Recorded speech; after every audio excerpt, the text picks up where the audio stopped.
It looks like we're ready to go. This is the 5th Spanish-speaking Knowledge Seekers workshop of the Keshe Foundation, and we'll be speaking with Mr. Keshe of the Keshe Foundation at the Spaceship Institute, along with other knowledge seekers such as Marco and possibly Armin.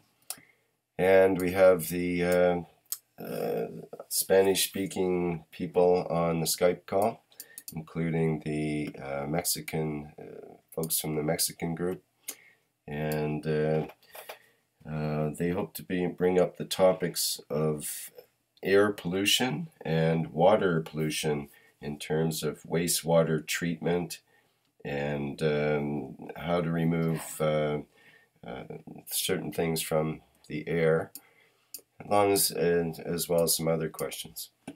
Okay, so we'll move along and get a hold of Mr. Keshe at the Spaceship Institute and see what he has to say for today. Mr. Keshe, are you there?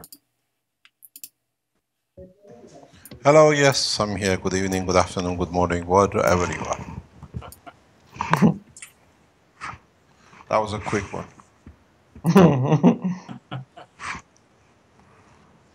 We are ready when you are. Yep, you're on. Go. You can take it away, I guess, unless Enrique or Joseph would like to say something first. I'm not sure. Yes, go ahead in the Spanish. Okay. Enrique? Okay, let me make the introduction and you follow. Okay, Mr. Keshe, as you said last time, we would be doing experiments or knowledge in the areas of energy, which will not be treated here, and also in the environment. And thinking of that, we came up with a couple of possible questions that are important for Mexico City, and for the rest of other countries. One is regarding the air pollution of Mexico City, which is terrible. And it creates a lot of problems because, well, it has part of decontaminate the pollutants that are common with the escapes from the cars, the sulfur dioxide, the monoxide of the carbon monoxide, and all vapors and suspended particles. But the most toxic ones are ozone and nitrogen dioxide, and also particles. Those are just combination, and there's no solution for it. What they're doing is they are stopping the cars from circulating one day a week, not all of them, the old ones, or 2 or twice per week, and that creates many other problems. But after seeing what you mentioned in the video of Fukushima and what you say at the end of that video, that it can be done with other gases, the question is whether this, let's say about the nitrogen and the ozone, can be treated the same way.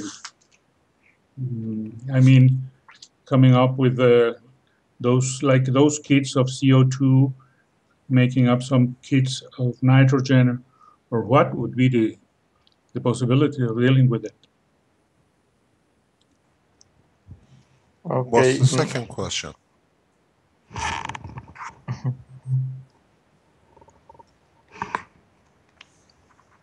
Enrique, Yes, perhaps we should translate la segunda that as well. pregunta. Okay, let me translate it first. Yeah. Buenos días, tardes o noches a todos ustedes, depende de donde se encuentren. Este es nuestro quinto sesión en español de la Fundación Keshe. Y el día de hoy pretendemos tratar los temas de limpieza, de la contaminación del aire y del agua. Esto surge precisamente a raíz de los problemas que tiene la Ciudad de México, en especial en contaminación del aire, donde el gobierno pues, ha tratado con medidas como el hoy no circula, de mitigar un poco los efectos. Sin embargo, pues no es una solución definitiva ni es una solución real al verdadero problema. Entonces, el día de hoy pretendemos tratar estos temas derivados de los videos que hemos visto respecto a la contaminación radioactiva en Fukushima. Enrique, te preguntó algo, Mr. Keshe.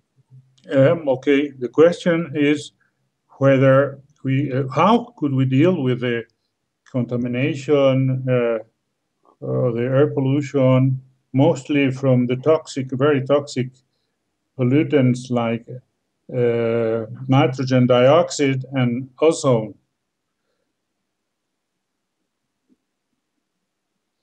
Okay, and Mr. Keshe asked for the second question as well, which involves the wastewater treatment. Is that correct? Okay, yeah. The wastewater treatment. Well, in Mexico, there's a great lag for solving the water pollution all over the country in many parts. There have been some advances, and there are many technologies that are being applied here and there, but the cost of them are not allowing it to be very effective. We thought that maybe talking about a particular important problem like in the nearby city of Puebla has an aquifer that is contaminated with sulfur, and there has not been solution for in any type of treatment in order to take advantage of the availability of the water, but making it a healthy water. Those are the two aspects. Maybe they are very correlated. You want to translate first?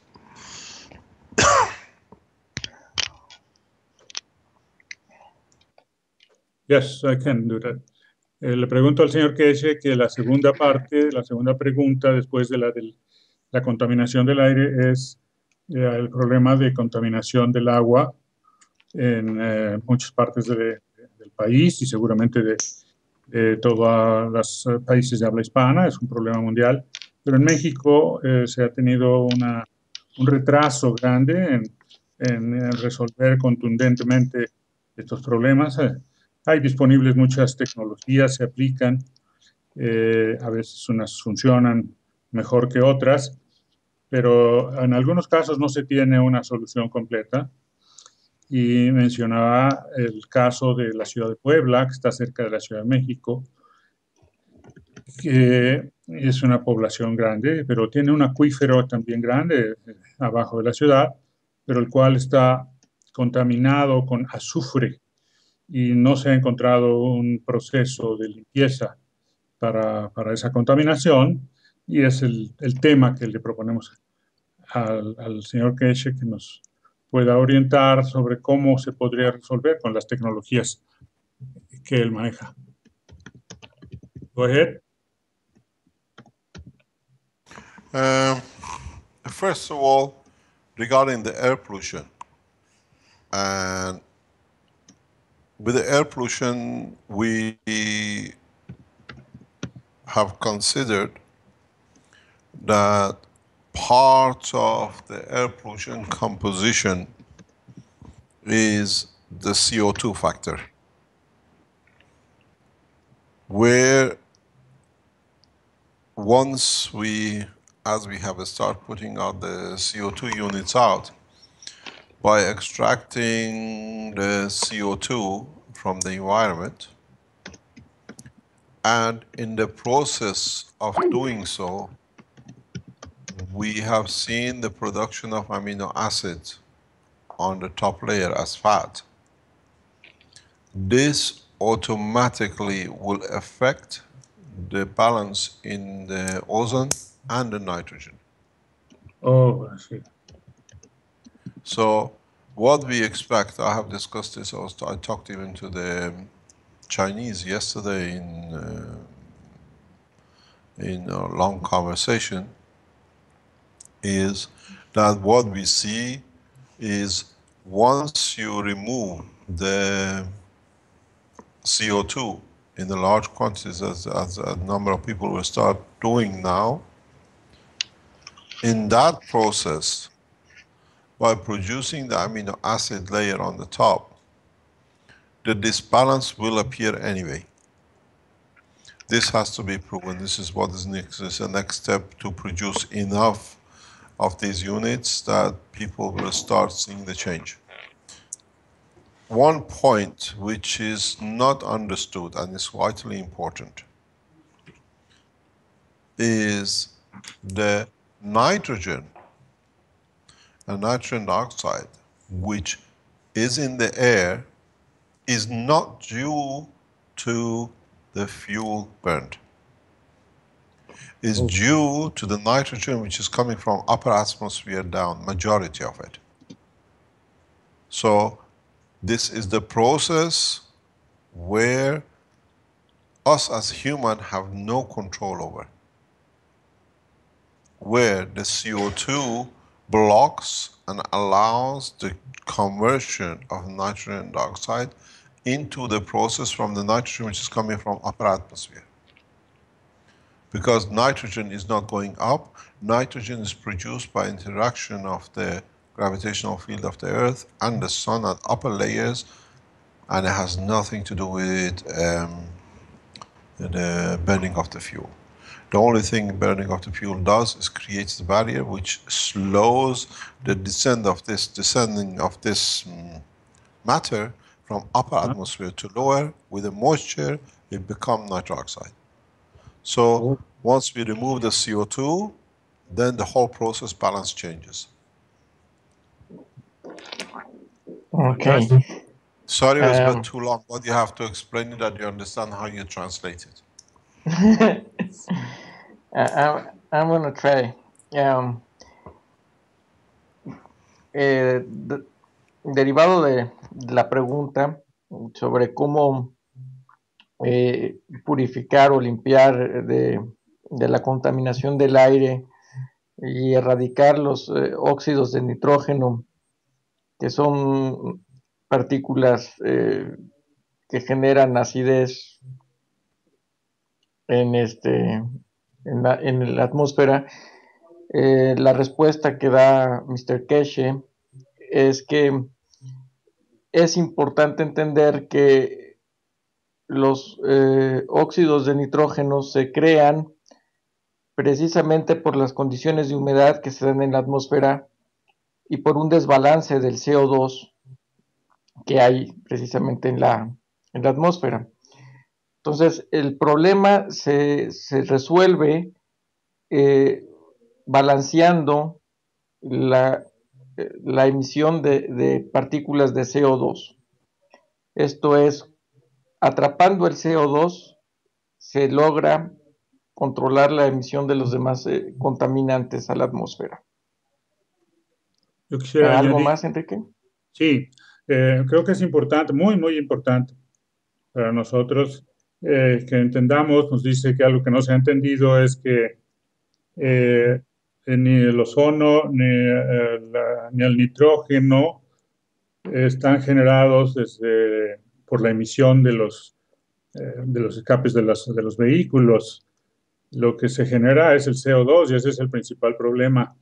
Y que el nitrógeno procede en realidad de las capas superiores de la atmósfera, que sus campos gravitacionales interactúan con los campos gravitacionales de la Tierra y entonces baja, vamos a decir.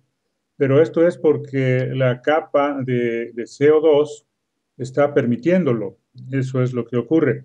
Es un resultado de la presencia del CO2, pero no es el problema original. El problema original que causan los automóviles, como yo lo entiendo, es esta contaminación de dióxido de carbono.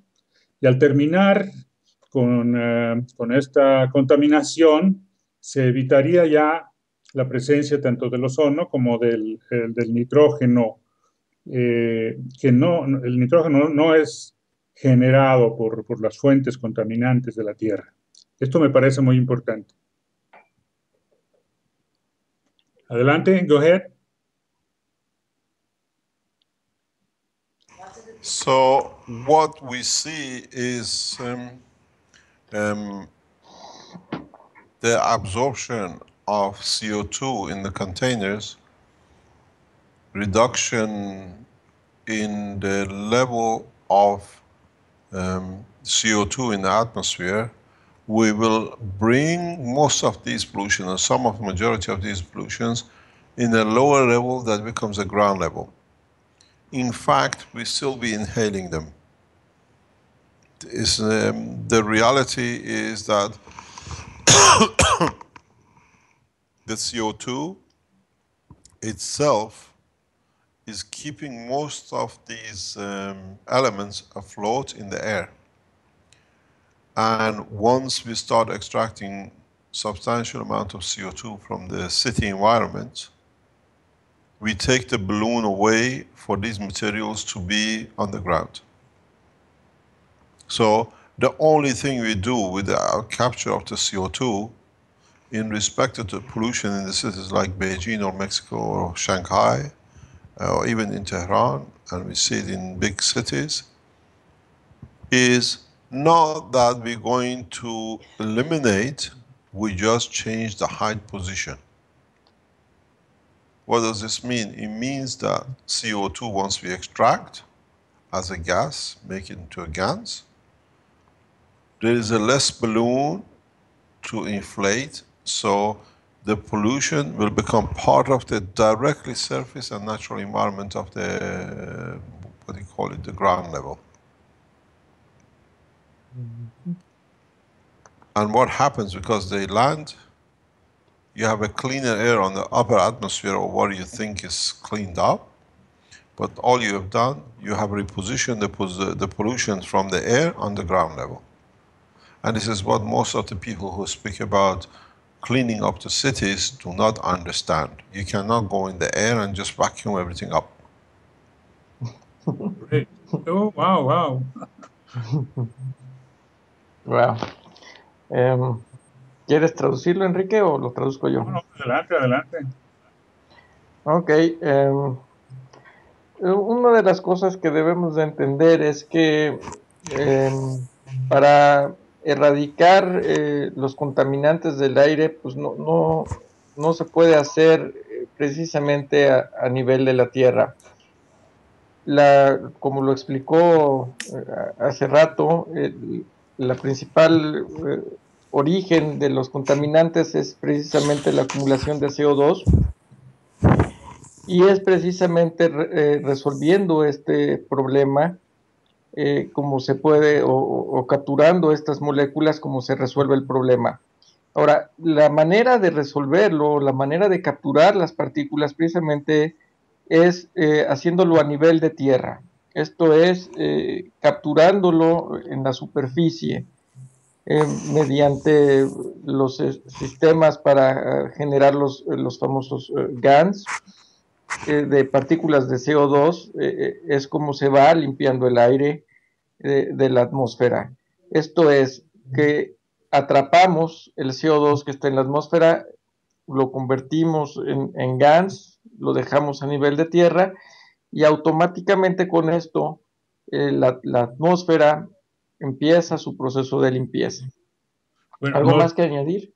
Sí, lo que ocurre es que el nitrógeno baja, porque ya no tiene, el CO2 sostiene, vamos a decir, mantiene arriba la capa esta que se forma de nitrógeno como atraída, y al disminuir el CO2, al bajar los niveles de CO2, entonces pueden bajar esos otros contaminantes también. Y entonces ya se resuelven abajo. Eso es lo que yo entendí. Eric. No se trata de eliminar los contaminantes, nos dice, sino de reposicionar las capas de contaminantes. Eso es lo que no se ha entendido. nos dice el señor Keshe, que es igual With en this process México, is simple. en Beijing, en Tokio, hasta en Irán, en todas las grandes ciudades, pero se está atacando inadecuadamente.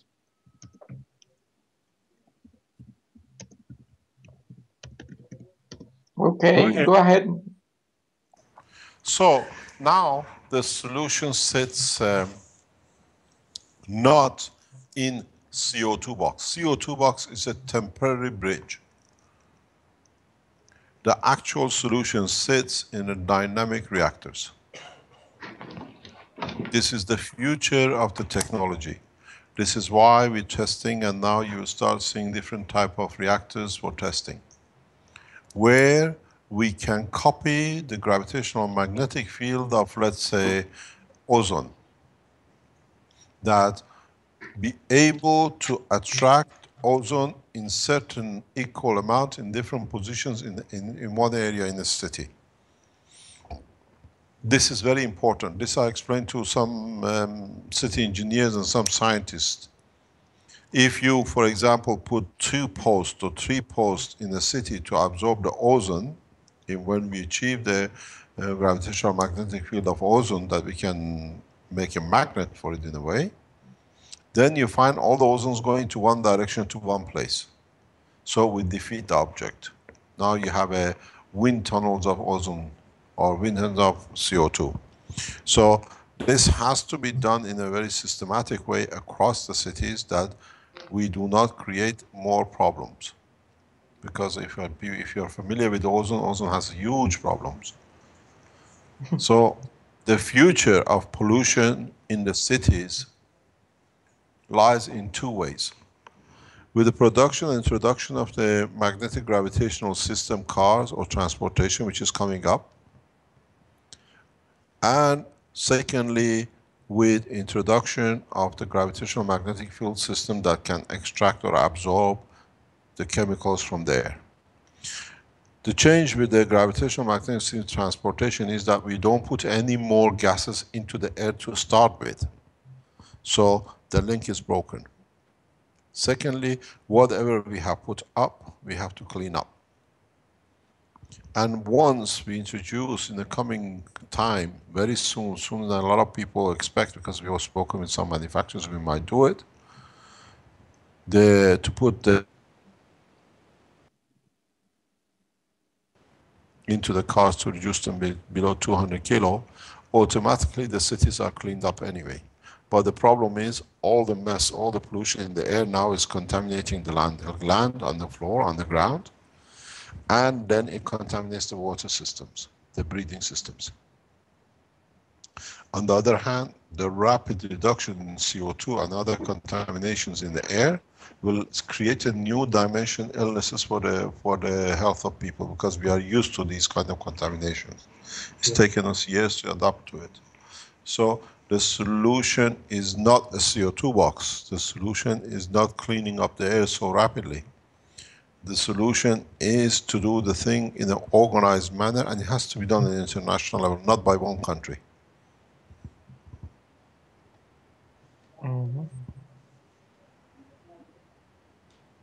Enrique. Adelante, no, tú traduce. Ok. Obviamente la solución para limpiar el aire no está o no radica en los en los cajas de CO2 para hacer los GANs, sino en los reactores dinámicos.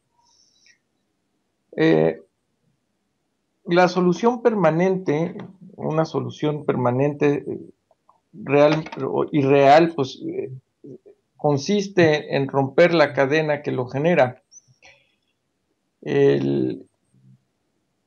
Esto es cambiar la manera en que nos transportamos. El Mr. Keshe está diciendo que utilizar vehículos que de alguna u otra manera operen con los sistemas magnético-gravitacionales, que ya pronto serán una realidad, resolverán y romperán pues precisamente la cadena de contaminación que actualmente existe en las ciudades. Sin embargo, esto no exime de que limpiemos la contaminación que tenemos hasta el momento.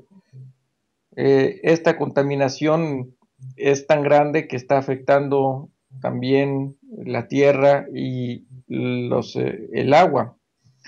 Y es importante que empecemos con un proceso de limpieza. Y la salud. Exactamente, para la salud. ¿Y cómo lograr este sistema de limpieza?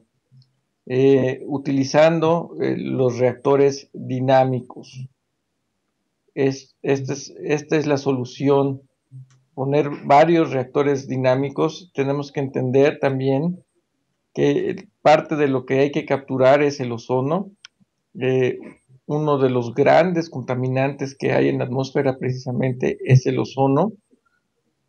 Y es importante tener este elemento lo más erradicado posible de la atmósfera baja.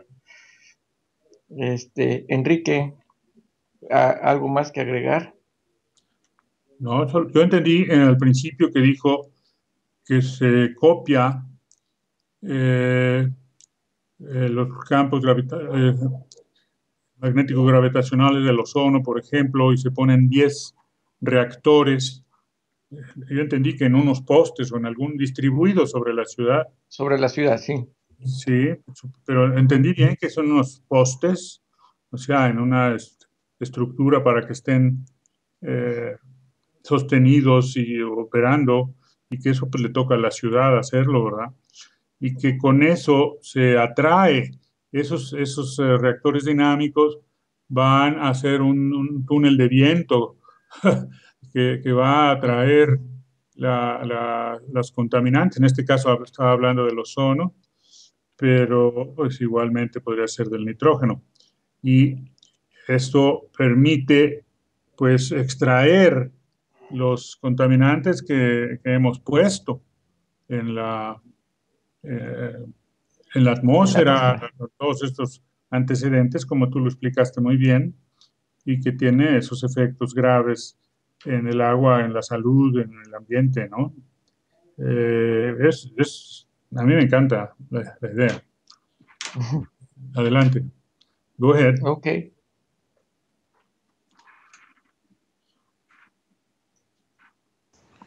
So this, what people shouting for cleaning up the CO2 and global warming has to become international program that different nations simultaneously do the same job, that the health of the planet and the health of the living entities on the planet is not touched so drastically and is done in a slow basis. So the cleaning of CO2, even Mexico City or Beijing, has to be done over a period of 10 to 20 years in a small, slow process. Because if the extraction is too fast, this will create new health problems without a doubt. And if the extraction of all the materials is not done simultaneously and in equal measure, then we'll find the materials which are floating on the top will land on the bottom. And in one go, in one system, and because the earth cannot absorb it, we come with new contamination of vegetation and the rest. So this global warming, dirty air in the cities is not the problem of one nation. The smallest nation in Africa to the biggest industrial nations all have and will participate in cleaning up. But this has and needs time. The systems for it, we have already released the CO2 kit, so it's not that it's a possibility now. It's in a large quantities. We are talking about millions of these units in the coming years will be in the market for the people who want to see how they participate in it. But in a larger scale in the coming time, these CO2 kits will be replaced with magnetic gravitational unit kits that people will absorb according to the magnetic field and not by conversion through a media like water to a solid state. These are the things, the changes which are on the way. CO2 is done. Very soon we will be able, in a matter of maybe a year, 2 years maximum, I think, we will have the dynamic system of absorbing polluting materials, be it from the water, be it from the air. The process is the same. So your question 1 and 2 comes back to one thing. How far we can go, where we can go, and how we can use the materials we absorb. Because the problem now, once you absorb it, what are you going to do with it? It's everlasting ending problem. What are we going to do with the ozones which we capture? What are we going to do with the nitrogen oxide we capture? What do we have, how we can apply them? Or now we have to make tanks to store them like Fukushima? The people who talk about CO2 with the answer done, these are the people who don't even have got a clue about the science of the air pollution. It's so deep. And now that we have found a solution and there is available solution, it has to be done correctly by all the nations together. Go ahead. Okay. Bueno, la solución para la contaminación del aire y del agua, que es un mecanismo muy parecido, no se da o no puede darse en una sola ciudad. Esto es un programa que tiene que ser internacional. No puede ser mediante un mecanismo acelerado, ni tampoco puede ser un mecanismo muy lento, porque cualquiera de los dos extremos ocasionaría problemas muy serios a la salud. Y por otro lado, el hacerlo en un solo lugar, en una sola ciudad, se estaría atrayendo pues toda la contaminación a un solo punto, y esto también tendría problemas como consecuencia de. Entonces, es muy importante que la limpieza del aire se haga mediante un programa internacional en donde pues todas las naciones participen y estén trabajando en esto con muchas unidades, muchos reactores. Uno de los cuestiones que es importante tener en cuenta es precisamente el hecho de que acelerar los procesos traen consigo otros problemas. Una vez que se captura el CO2 y todos los demás contaminantes, estos quedan en la tierra, quedan cristalizados en formas de gas, en estado sólido. Y la siguiente problema que surge es qué hacer con estos elementos que quedan capturados, cómo disponer de ellos. Ese es uno de los temas que es importante tomar en cuenta. La solución no nada más es limpiar el aire, sino encontrar una solución integrada y completa, una solución global. Y eso también incluye el qué hacer con las partículas que quedan atrapadas. Enrique, ¿deseas agregar algo? Hola. Hello. Sí, ya, es que había apagado el micrófono, perdón. Sí.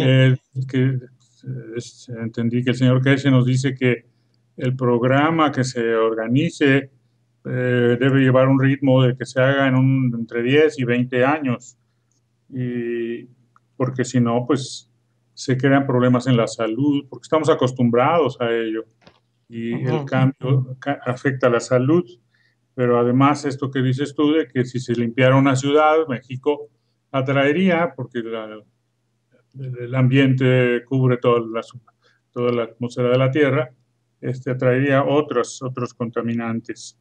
Tiene que ser por eso un programa internacional y que los reactores dinámicos que pueden ayudar en esto, dice que estarán listos, diseñados en un plazo de 1 a 2 años máximo para poder pretender un programa de este tipo. No conviene, pues, entonces que se acelerara el inicio de esto hasta no estar preparados y equipados. Y pues también concientizados los responsables del tema y la propia población, ¿verdad? Nada más, muy Claro. bien, muy importante. Gracias. Go ahead. So Have a- what is the problem? What the problem is, how humanity as collectively comes to collect or sort this poisoning, that whatever you call it, CO2. Because once now we understand the process of producing GANs, and we understand in that process we produce amino acid, and these amino acids, like Mexico, you're near a city, you're near a lake, you're near a water, whatever it is, wherever there is a city, by tradition over thousands of years, is near water somewhere.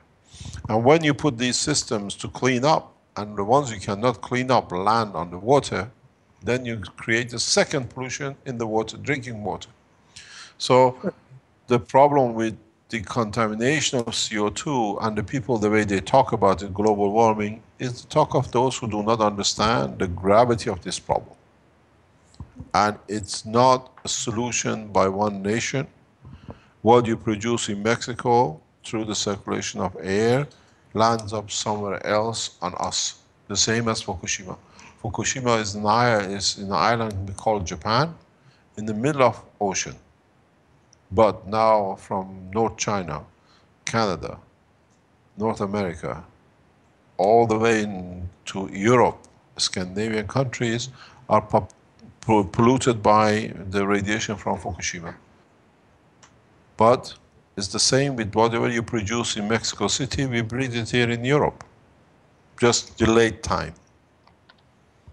And what we produce, you breed. So this process of CO2, what we call, we have to put it as global contamination of the air, water together, has to be solved simultaneously from where we see and where we stand. On the other hand, when you create these CO2s, then it's digested by the animals, digested by human beings, used by the vegetation, and we eat it. So it goes back to what we always say. We do not know the effect of this. It's the same as we say, do not touch CO2, do not drink CO2, do not eat or whatever. A lot of people are doing it. So we do not know the outcome of this process. But now we are using the CO2 for production of energy. CO2 has been tested by the universities in respect to illnesses. It's been tested for radiation absorption. We do not know what effect it has on the air, or on the skin or in the stomach. That's why we keep on telling everybody, do not eat or drink these things. And a lot of foolish people have already done so to see what it is. We explain the connection between CO2 and amino acid, what it can do, how it can be absorbed. But it does not mean that you have to go and drink it, because we suggest, and this goes for the universities and institutes to test it, to create data, what it is, what it can be done. But if you link the CO2 with amino acid, it's exactly what your body is made of. But we don't know what kind of energy is. We don't know what other elements are attached to this amino acid on the surface of the water which you touch. That's why we say do not touch, keep away from nanomaterial, do not touch them, do not play with them. And some stupid people go and drink it and do whatever they like with it. It's their problem, not ours. Carry on, translate.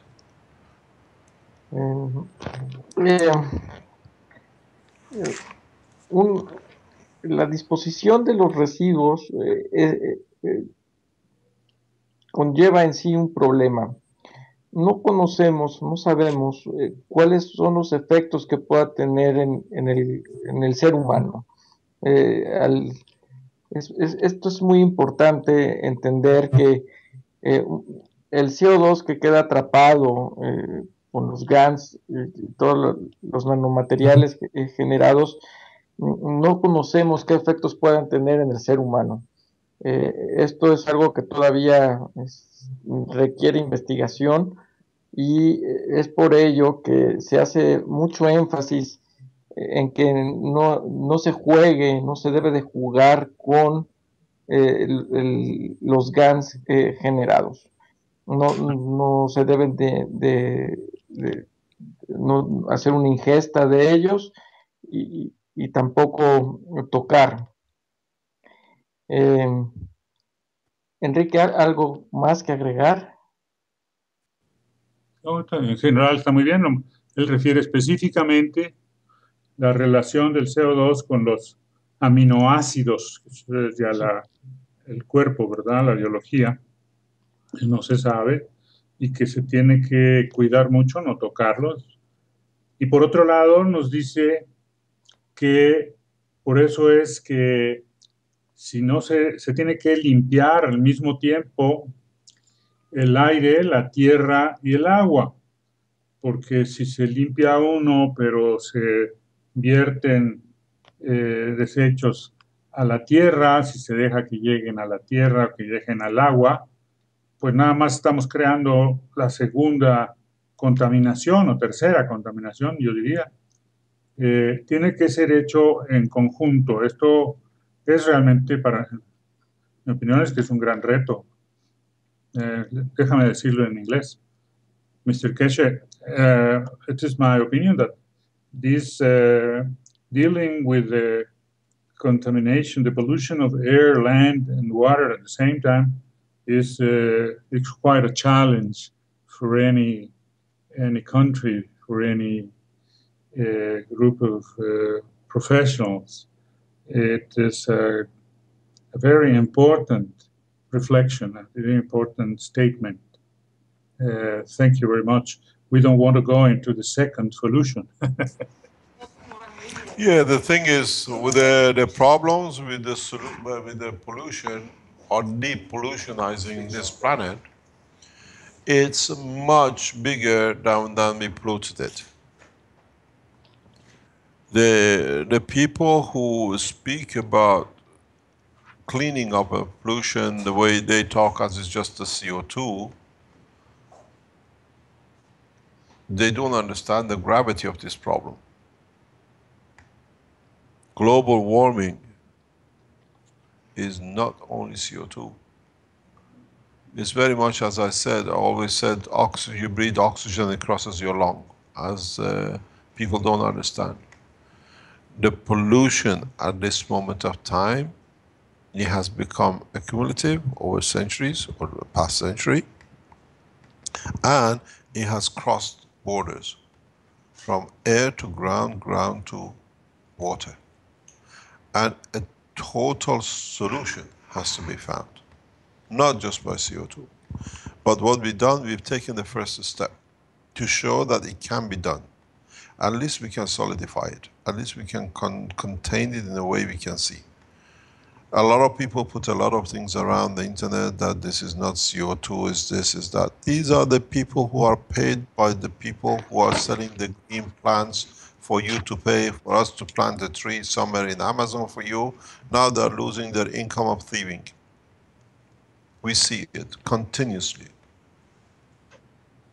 Those people who say this is not a CO2 and this is a crook job, these are the people who are losing their income by crooking people and stealing from people for years, setting trees which never get planted. Now they see their interests jeopardized, so they try to discredit us. But we understand the full potential of what decontamination and CO2 and the rest has. So very simply, our answer to, we see this coming from different countries, that this is a good job, this is the CO2, and this is it, it's going to be a criminal offense, blah, blah. These are the people who have been robbing the nations, setting tree plants on using, when you buy a green air, you fly with, you buy a tree to plant for the flight you did.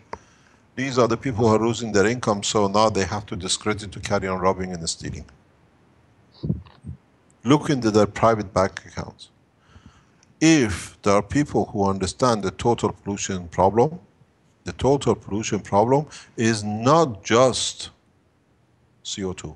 Let me explain to you something very clear you can translate.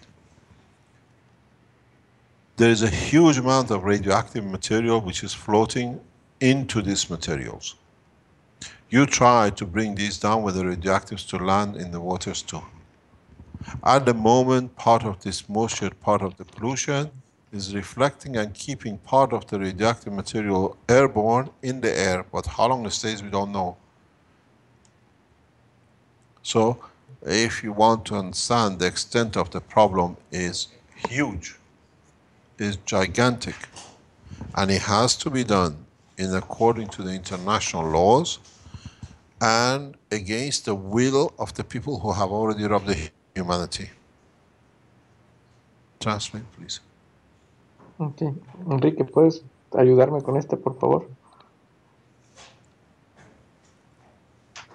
Es una advertencia importante que nos hace el señor Keshe de que hay una mala intención de quienes dicen que la contaminación es solamente el CO2, pero el CO2 no es la única causa ni del calentamiento global,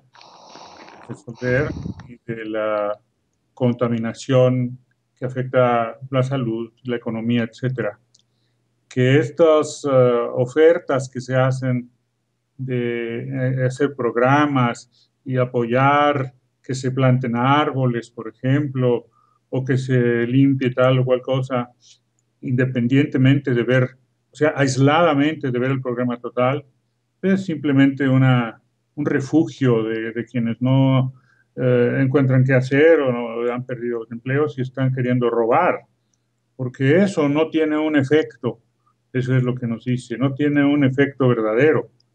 Lo que se tiene que entender es que es una contaminación total, global, y esto es muy difícil, se requiere un esfuerzo muy grande para comprenderlo, para atacarlo, para resolverlo y obviamente para financiarlo.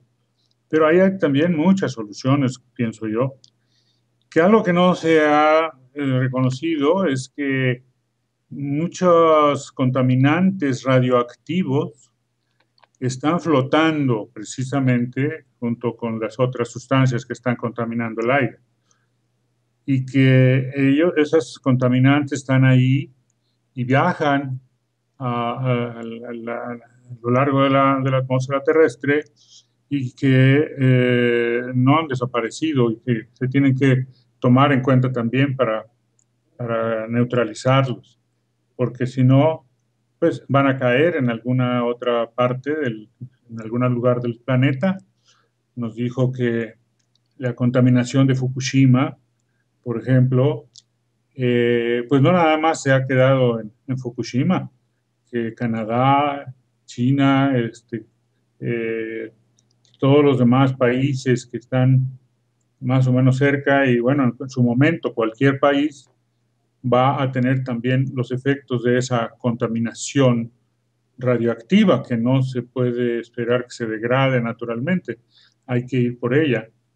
Este es un tema que hay que tomar muy en serio y que debe, en mi opinión, debe motivarnos a plantearlo, a llevarlo a los foros nacionales e internacionales y que se pueda organizar con las tecnologías que ya estamos viendo que podemos proponer con las tecnologías que nos indica el señor Keshe.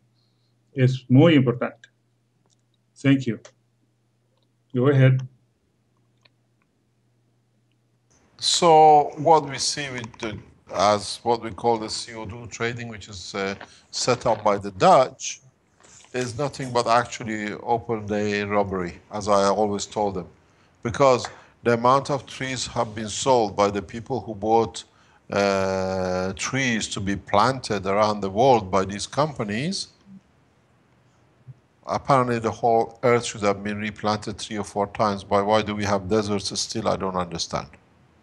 So the people who start opposing the Keshe Foundation in what we started as CO2 Kit, which is now marketed, and in the coming time in cleaning up our other poisons, these are the people who are losing their income by thieving and robbery. So they accused the foundation because now they don't have any more to rob. So we see this on the interface, what do you call it, Facebook and internet. They tell us the CO2, we go, they reported us to the military and the rest, and they laughed. They understood what it is. They analyzed our plates, they analyzed the process what we absorb. They have seen the reports from the nuclear centers.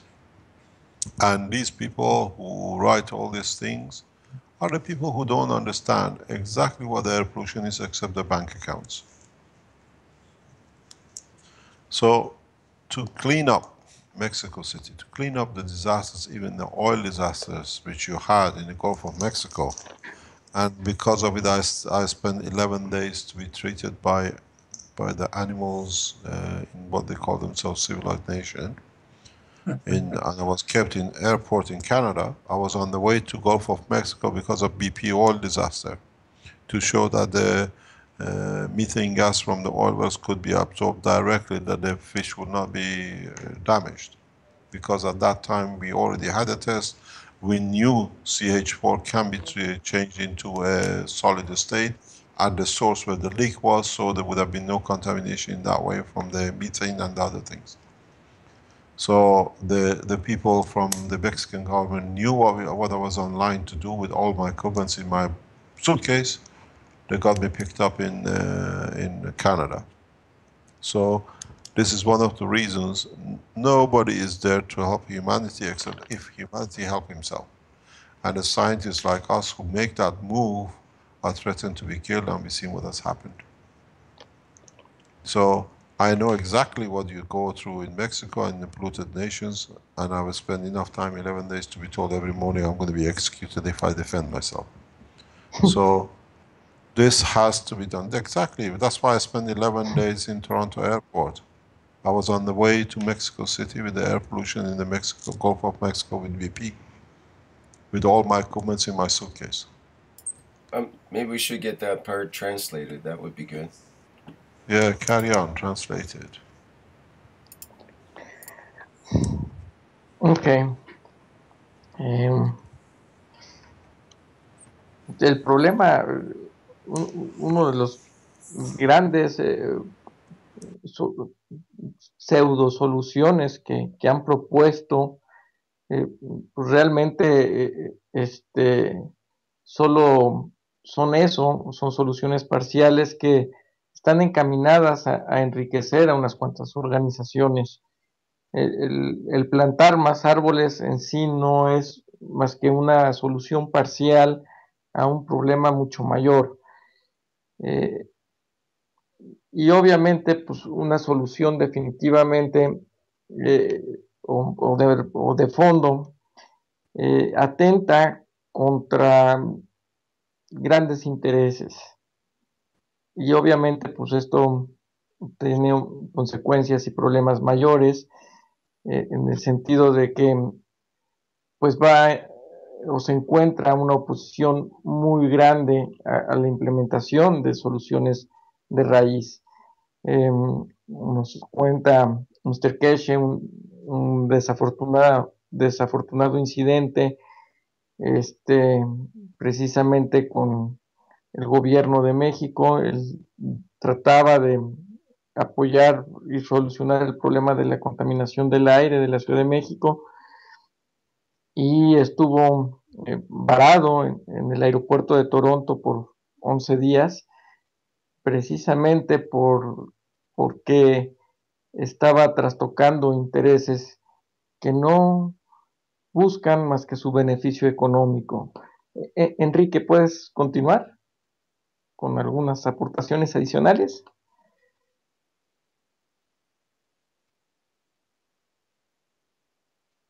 No se te oye, Enrique. Perdón, otra vez el micrófono.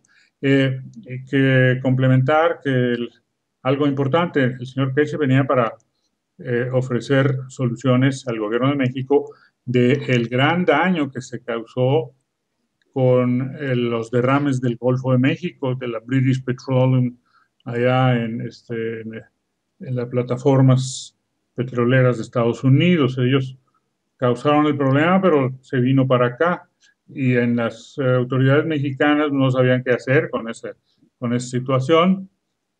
Y obviamente, pues los intereses de esa empresa y de todos los negocios eh, de las petroleras era hacer ver que no habría ningún problema, que todo se iba a depositar en el fondo, que iba a estar muy sencillo, pero había problemas mucho más graves. Y cuando el señor Keshe vino con todos los elementos y argumentos para que el gobierno de México pudiera actuar en favor de su ecología, pues se logró que se le detuviera allá en Canadá por pues, causas de esas que se inventan cuando se quiere detener a alguien.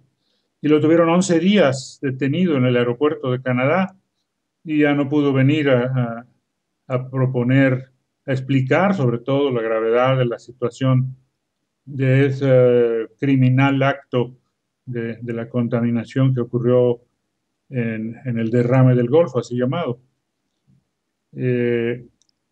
Nos dice que los científicos que están o estamos hablando de esto, jalando las mangas para que se dé atención a esto. Estamos en ello mientras que pues, los intereses creados, económicos, políticos, están queriendo que se borre esa conciencia, que no se cree esa conciencia y que se mantengan simplemente los negocios de ellos mismos ofreciendo soluciones parciales, como nos ha explicado muy bien y tú lo has traducido muy bien. Es una advertencia grande que nos dice el señor Keshe. Thank you, Mr. Keshe. Go ahead.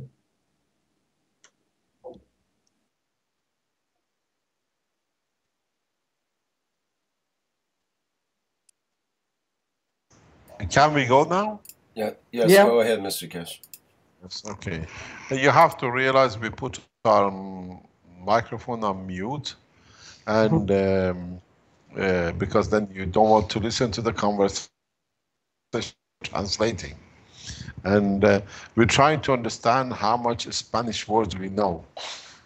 And Armand comes from the word California, so he's teaching us different words in Spanish. So, you know, so what we decided is that every time we do now different languages like Spanish, Italian, and Chinese, you have to start teaching us, at least we learn a little bit. One word or 2 words. At least we understand what you're talking about.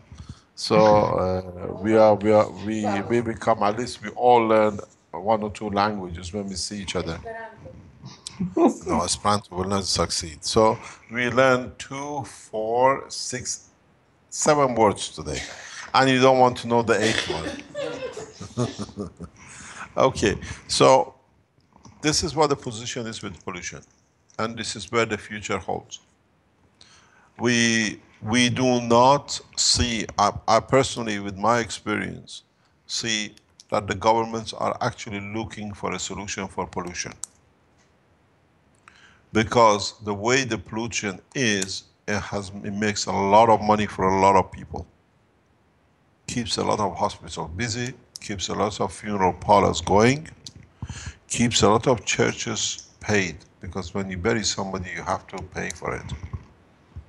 So the best friend of the what I call money-making chain is the pollution. And if you are looking to solve the problem, it has to be done by the citizens of the world in the way we have started it, in a small but a rapid way with the CO2, then using of the CO2 to produce energy, to create motion, that we don't add any more to it.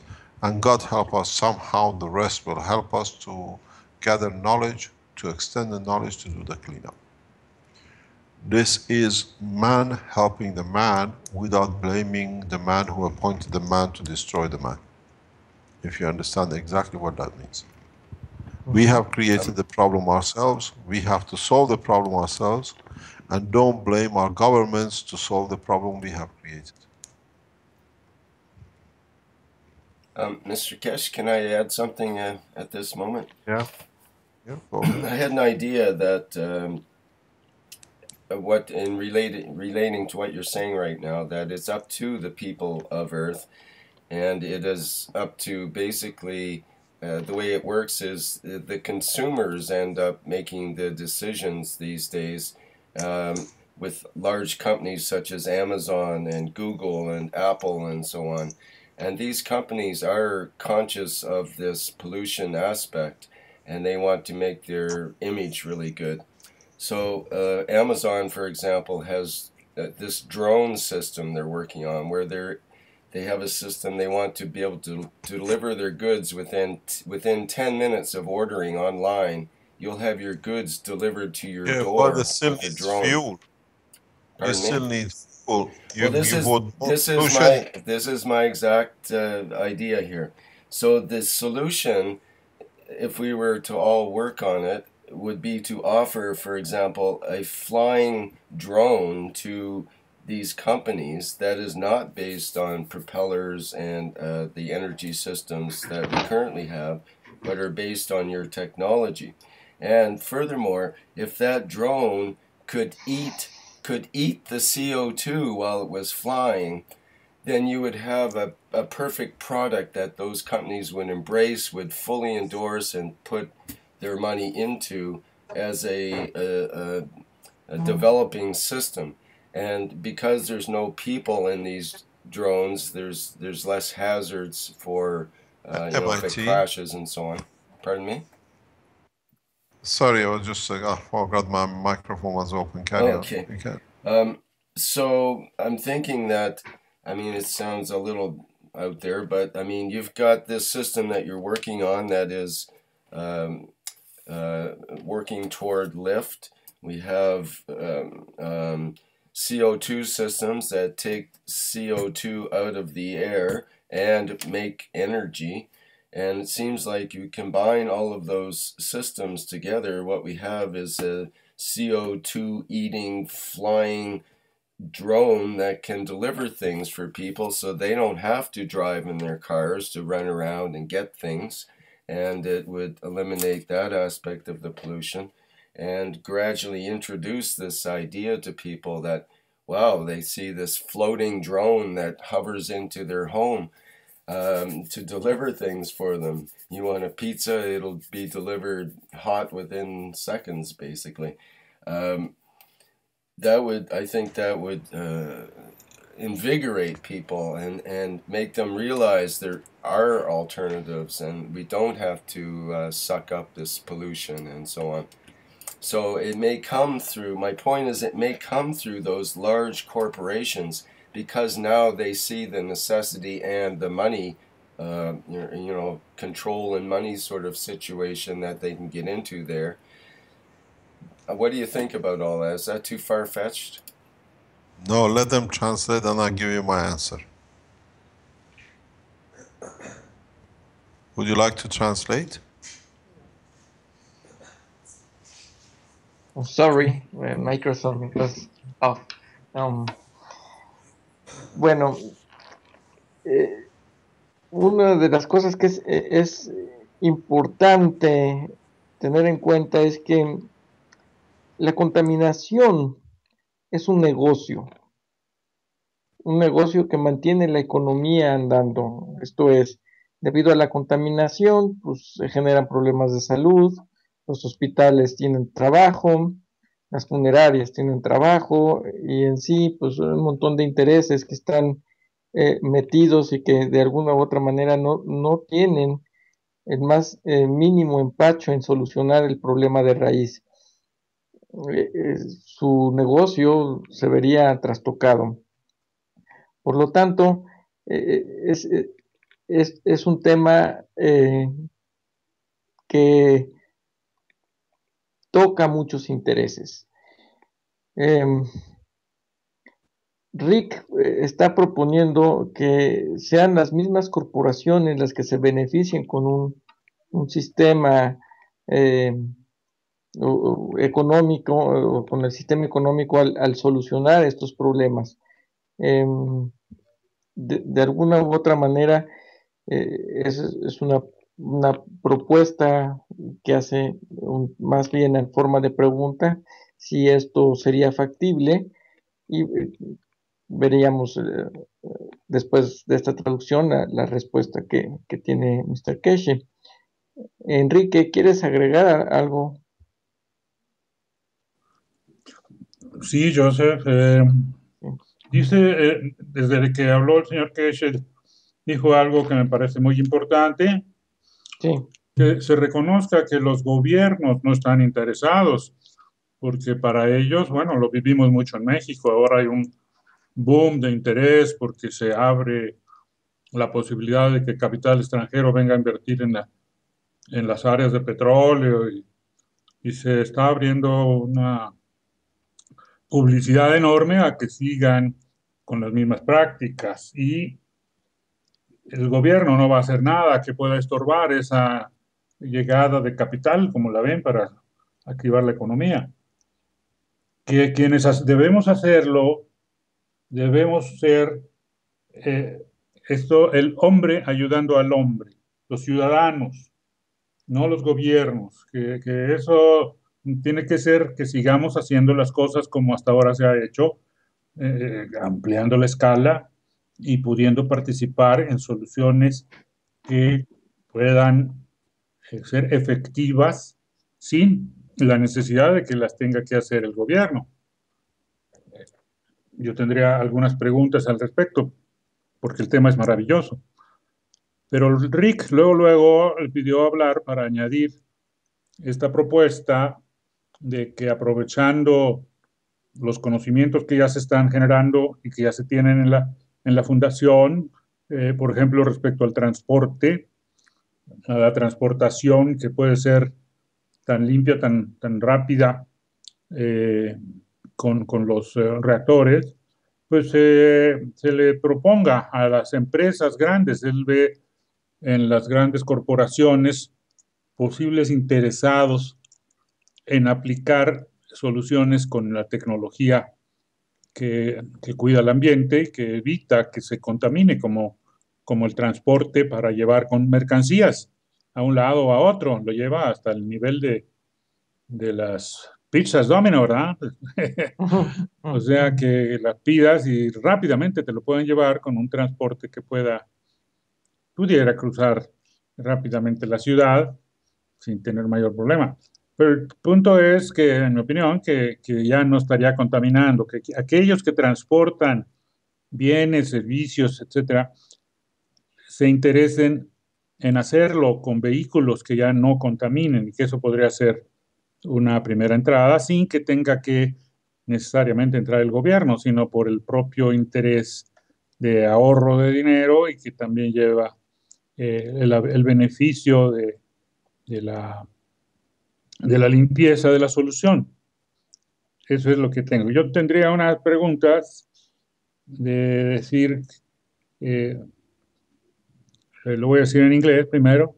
Mr. Keshe, this proposal of yours, that is great, that it would be the citizens, we the people will do the things, as you say, and we the people... You're breaking up. We can't hear you. You start breaking up. You start breaking up. We hear you in bits. Oh, my goodness, I don't know what to do. Okay, speak slowly, please. Fine. Yeah, we're fine here. I can hear you just fine. Okay. Enrique. Here, I start again? Sure. What you mentioned is great, but this solution, this is the way of doing it, not trying to get the government in doing general things, but we the people doing things that can be done for the interest of those who make things happen.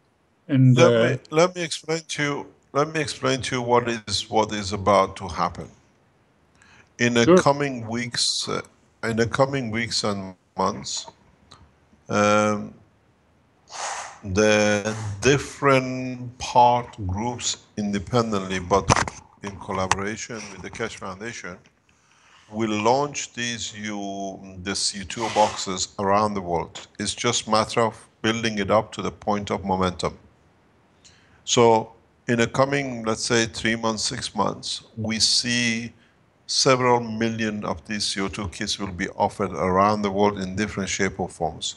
We are working in the background to set this up. We expect, if things go the way we think and the way we see and the way it's going to be done, something about 1 to 10 million units a month will be in the market. In 2 years' time, at that rate, an increasing rate, we will see start the changes. On the other hand, at the same time, in the development of the dynamic reactors, we see possibility to submit reactors which can produce or absorb or extract CO2 at the rate of the static reactors. So the choice goes back to the governments, and then the choice goes back on how much we can replace. We foresee a dynamic system which can tune to absorb CO2 or different materials according to their gravitational magnetic field at the cost of around $25. Maybe less. That's a retail value. A static system will be about around the same price. But why do we need a static and we need a dynamic? It depends on what we can and what is going to be used for. This is what is, it's already started, it's not something we're going to do. We have already commercialized the, what do you call it, the static units. Pardon? CO2 kits. Very soon we release the new system like a CH4 kit. The CH4 is a methane gas, which is part of the global warming. Then we will release on weekly basis, as of 2nd week of January, 3rd week of January, a new product to change the course of in every aspect. Even to solve part of the problem which the CO2 has caused, global warming has caused.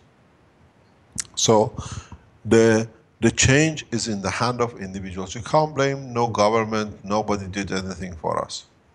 And as I said to our Chinese delegation when they were here, any profit which is made from the sales of these units has to directly, as part of our commitment, to be converted to units to be sent to the third world nations and the people who don't have the finances to do so. What does this mean? We sell a kit for 25 euro. The profit on it is, let's say, 5 euro, 2.5 or 2 or 1 euro, which comes back to the foundation as the donation to the foundation. We do not need the money. That money, we have given the instruction to the manufacturers to produce units to be given to the African nations and to the third world nations, to the poor people who need the CO2 to be able to produce energy for themselves, to be independent and progress. So as now we become financially in creating funds through donations of the systems we have given to the manufacturers, they agreed what percentage is coming to the foundation. I have told them the foundation does not need money to come back. You invoice us for the units, which is our profit, to be given to the third world nations and people who cannot have and they cannot fall behind others. So we brought in for the first time the ethos of Keshe Foundation in sharing knowledge, technology and the wealth across the world.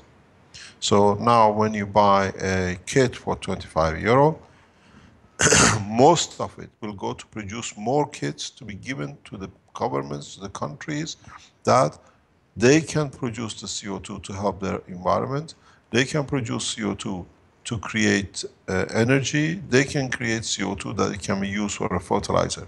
So all our income which comes to the foundation, unless we need it for any specific purpose, will go back to bring the humanity to the same level. We expect about 10 million, 20 million units a month across the Keshe Foundation factory, what do you call it, production organizations. And all this money will go back immediately into countries like India, African nations, that they receive electricity, power generation, and the rest as we develop, they receive the next unit. So we have started the motion, we have started the movement, and there is no way to stop it. Because now extremely richest people around the world have joined us. They are financing it. And the process of change, global change, even with CO2, has taken root amongst the people, financed by the people, for the people around the world. Maybe this is a good news from today's workshop that we can tell you. It's not a dream, now it has started. You want to translate? Yeah. Oh, interesting. More interesting. Yeah. Acuérdate, Joseph, ese es el propósito nuestro. Sí, pero espérame, primero déjame. La, la solución del problema de la contaminación lo se ve de una manera no a nivel de gobierno, sino más bien como un sistema que empieza por los individuos.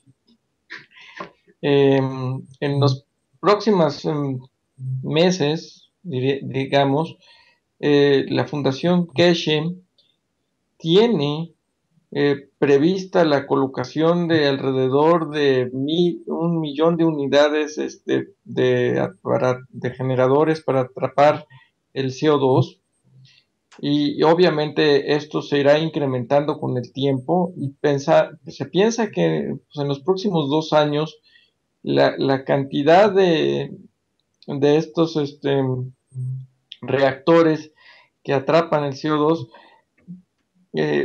pues sea tan grande que la solución se empieza a dar en ese momento o a ese nivel, obligando y forzando a los gobiernos a tomar una solución.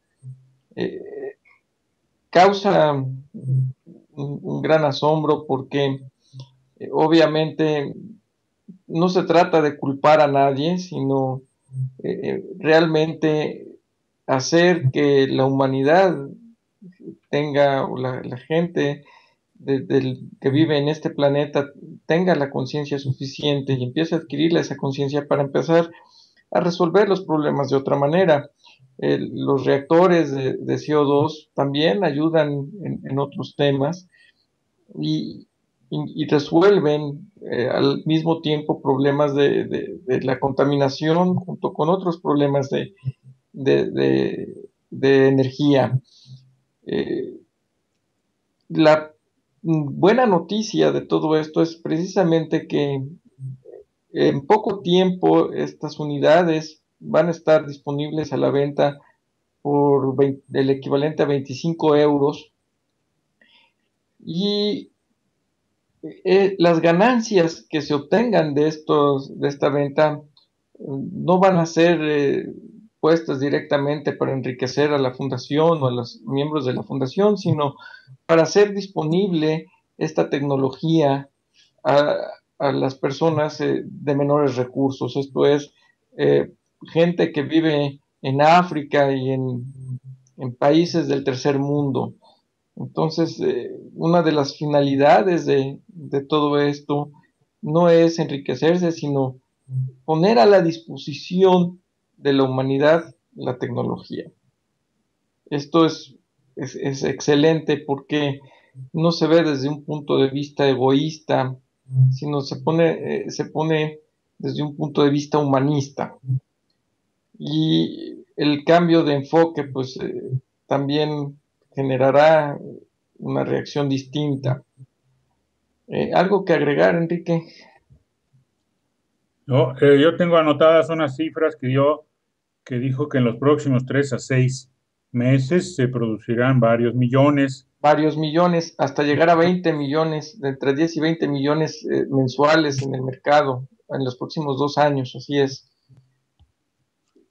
No, dijo Perdón. que de 1 a 2 millones por mes es lo que Ajá, se quiere llegar, ¿sí? en Y los, van a ser sí, tanto reactores dinámicos como de los estáticos para que se puedan usar en diferentes condiciones que puedan ser utilizados, pero de los dinámicos, que son los que van a ser más poderosos, es de lo que dijo que costarán cuando mucho 25 euros.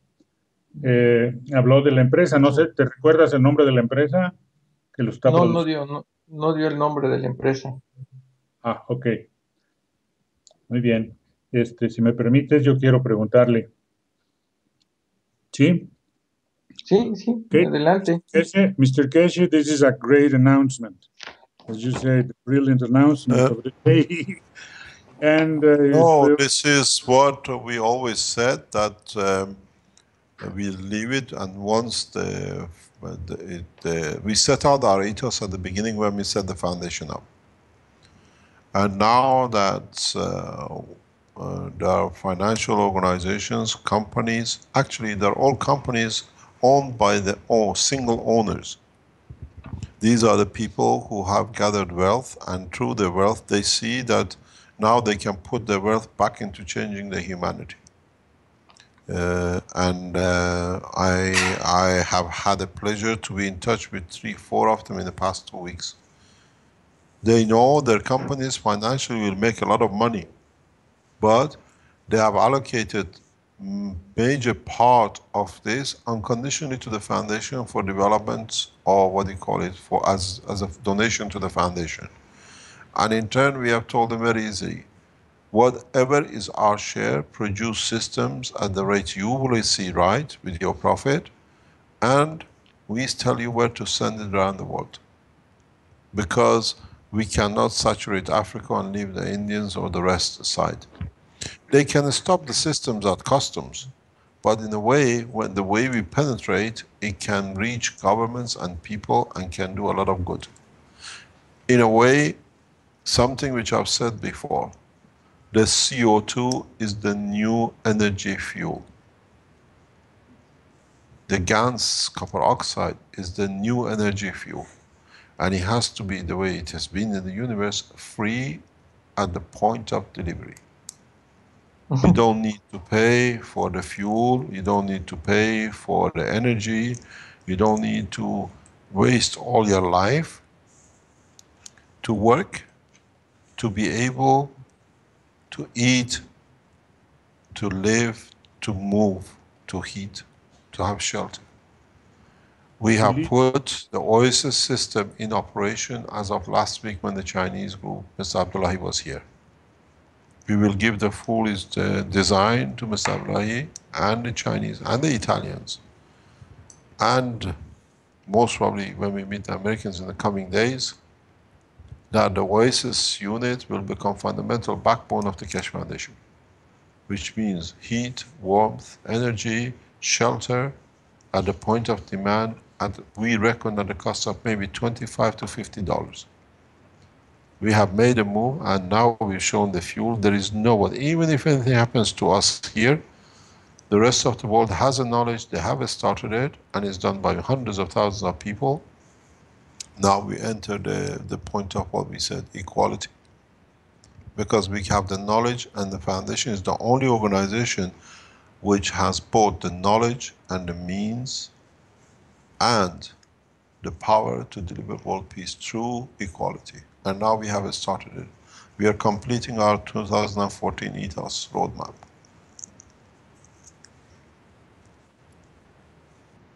I think if you can deliver the CO2 kits by drone in Africa, then you'd really have something. No, we give it to the Amazon to deliver it with their own drones.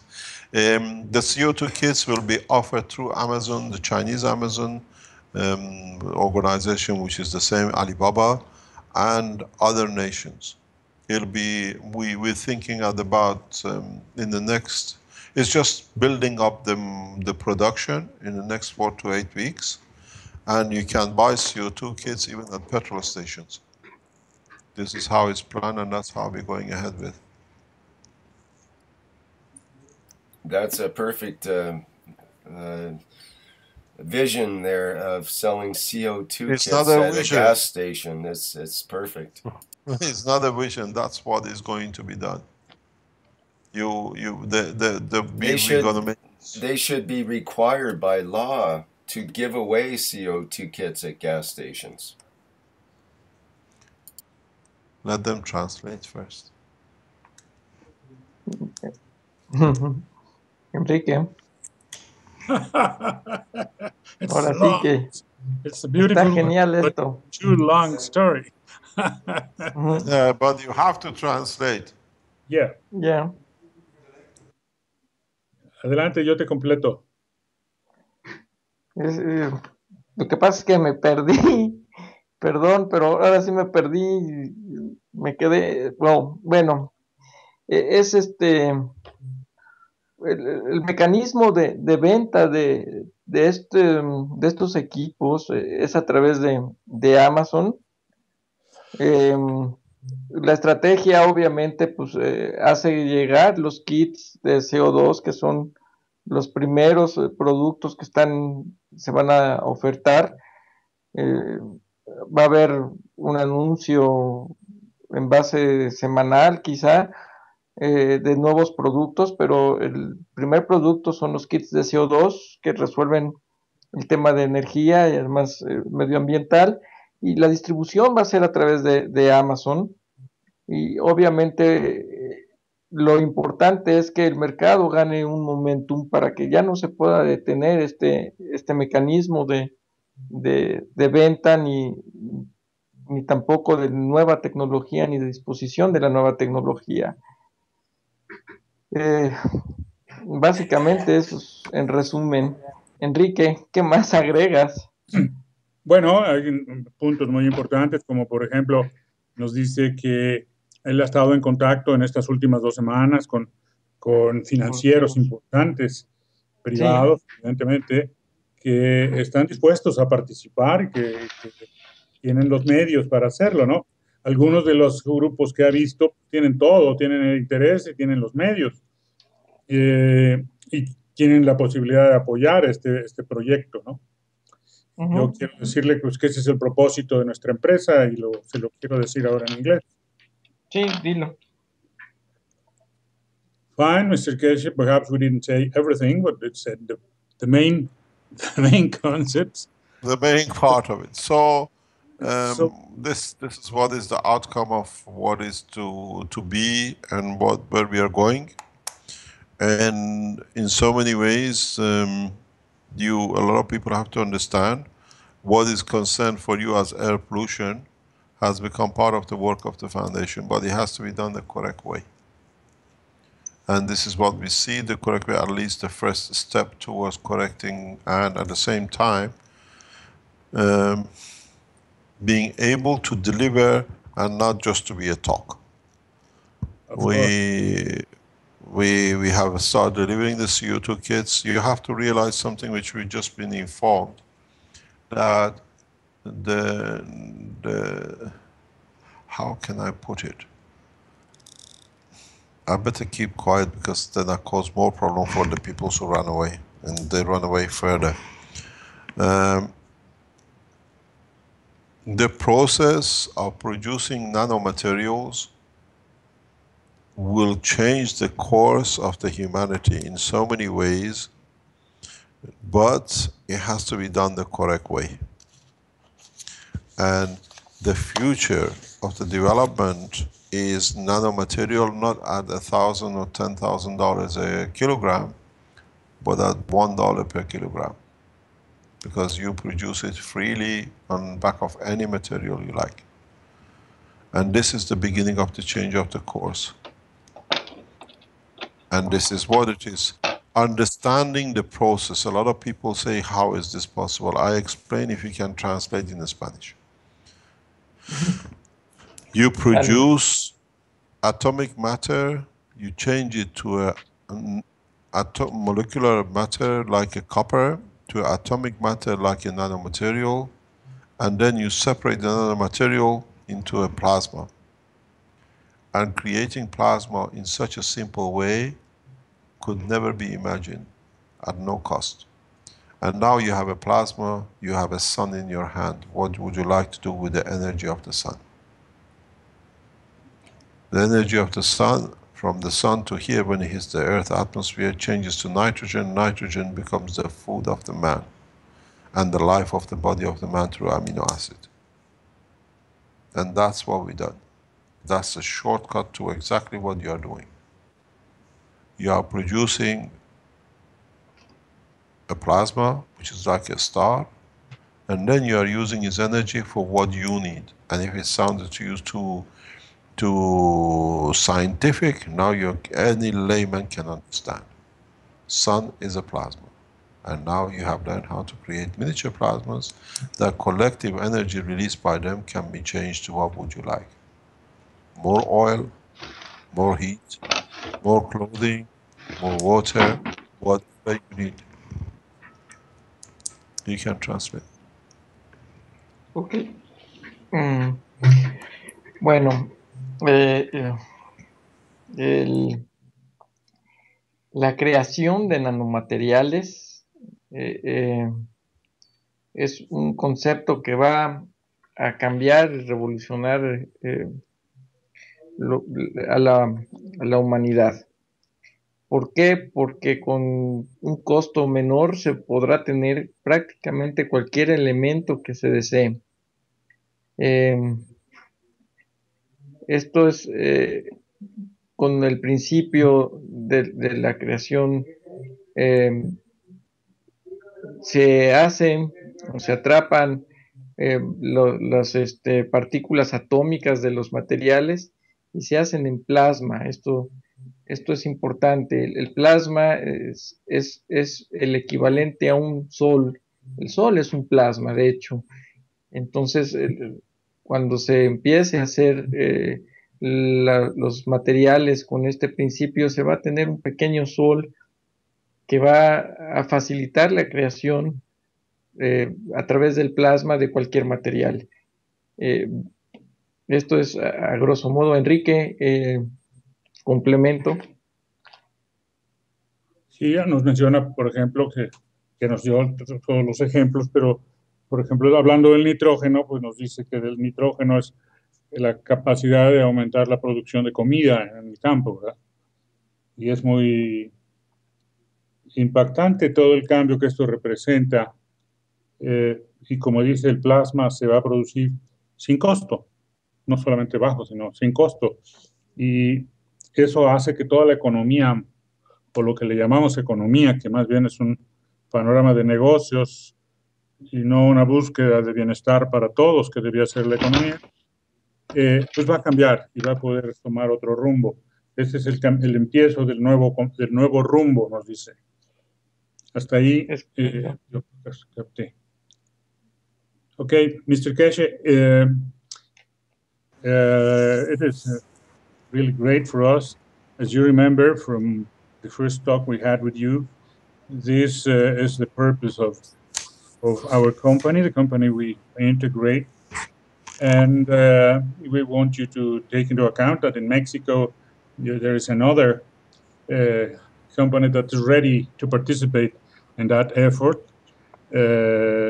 Perhaps not with the financial funds that are needed, but with the knowledge, the interest, and the mission of participating in this great effort and with this scope that you are mentioning, which is great for us. The thing is, Rick knows, as we discussed offline yesterday, I think, that the producing companies or organizations will have their own what we call private workshops, which they can openly share knowledge, how and what they developed, and how and others can benefit by it. This has never been done. Never international companies who are there to make profit have opened their laboratories to each other across different nations and share knowledge freely. And this is what is the next step. In the coming, most probably after Christmas, the Italian factory, the Japanese factory, the Chinese, and the other people who produce around the world, producers, not knowledge seekers, will come together on a weekly basis. Sometimes they want at the moment 2 to 3 times a week to keep update with each other. We'll start these knowledge seekers, but they'll be locked up in a secure way. This is that just for the manufacturers. So we have achieved the next steps of collaboration of knowledge free of patent. This is the biggest thing. And if you start a company which can produce units of different shape or form for Mexico, you will be added to this. We don't want, what do you call it, one-man band just coming to learn. If you have a company or organization which can do, this will be added to the manufacturing group of Keshe Foundation. Fine. So this is what you can, if you have a production capability, you can join in the group after New Year to learn from the others doing. They have already started sharing knowledge. We have told them what the other one is doing, what the other one is doing. They already are aware of what they are doing with each other and what's got to be done. And yesterday, we joined up the first 2 companies. The first 2 companies start communicating and talking to each other in what want to do, that they don't spend money and research on the or development costs on the same thing, that it wastes time and money. So this is not a talk. The first connection was made yesterday. They already have started talking to each other, and they know the condition is freely unconditional share of knowledge and technology. And after New Year, the Italians will join the group sometime this week, most probably, and then the Japanese will do after the 15th of this month. So what it means, a huge, forces of manufacturers will come together to produce the same thing at the same time. That will be the same cost and more or less near enough the same design, and they're helping each other if they think of something new. So this has already started. Great. So you can join them. If you have a manufacturing capability in Mexico, it doesn't matter how small your financial background is, you can use the company in China to produce materials for you that you create the initial finances to set up the factories to support your own nation through the foundation knowledge. Fantastic. Very well. ¿Traduces No, traduce tú. You want to Bueno. translate? Yeah. Yeah, we will.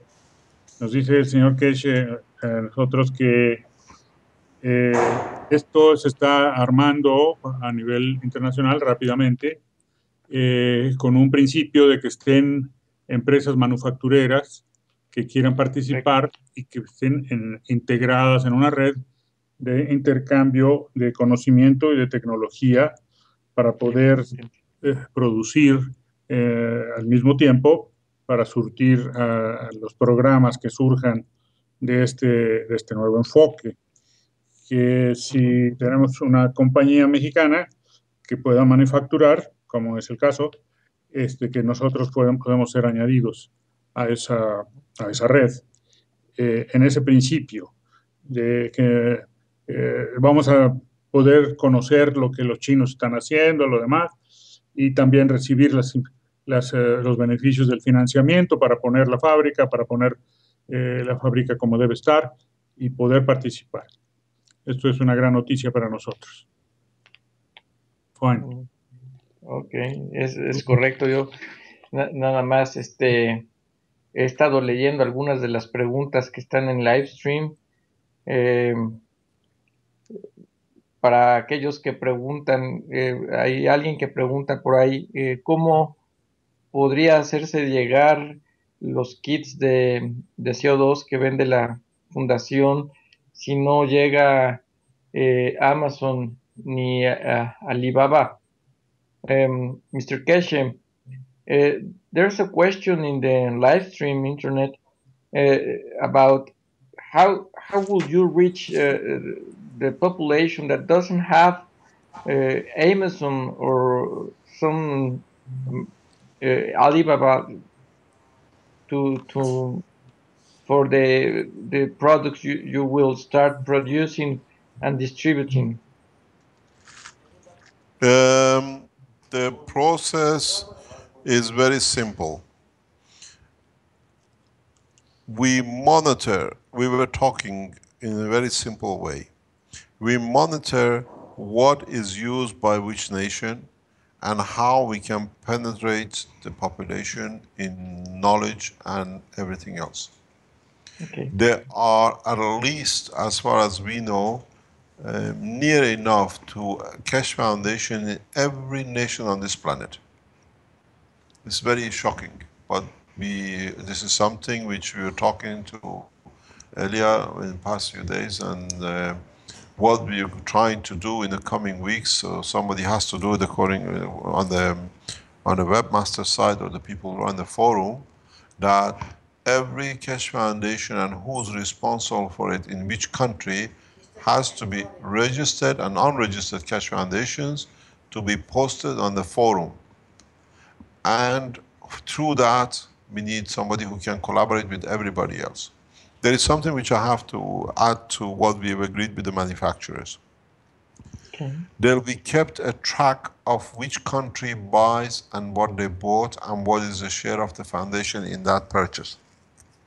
So let's say if Americans buy 100 units and this makes $100 for the foundation, the $100 with earmarks for the Keshe Foundation United States. So the money coming to us, if we do not produce units to give to the poor in America, will go to Keshe Foundation in America for the building of or a structure of teaching and other facilities which is part of the foundation ethos.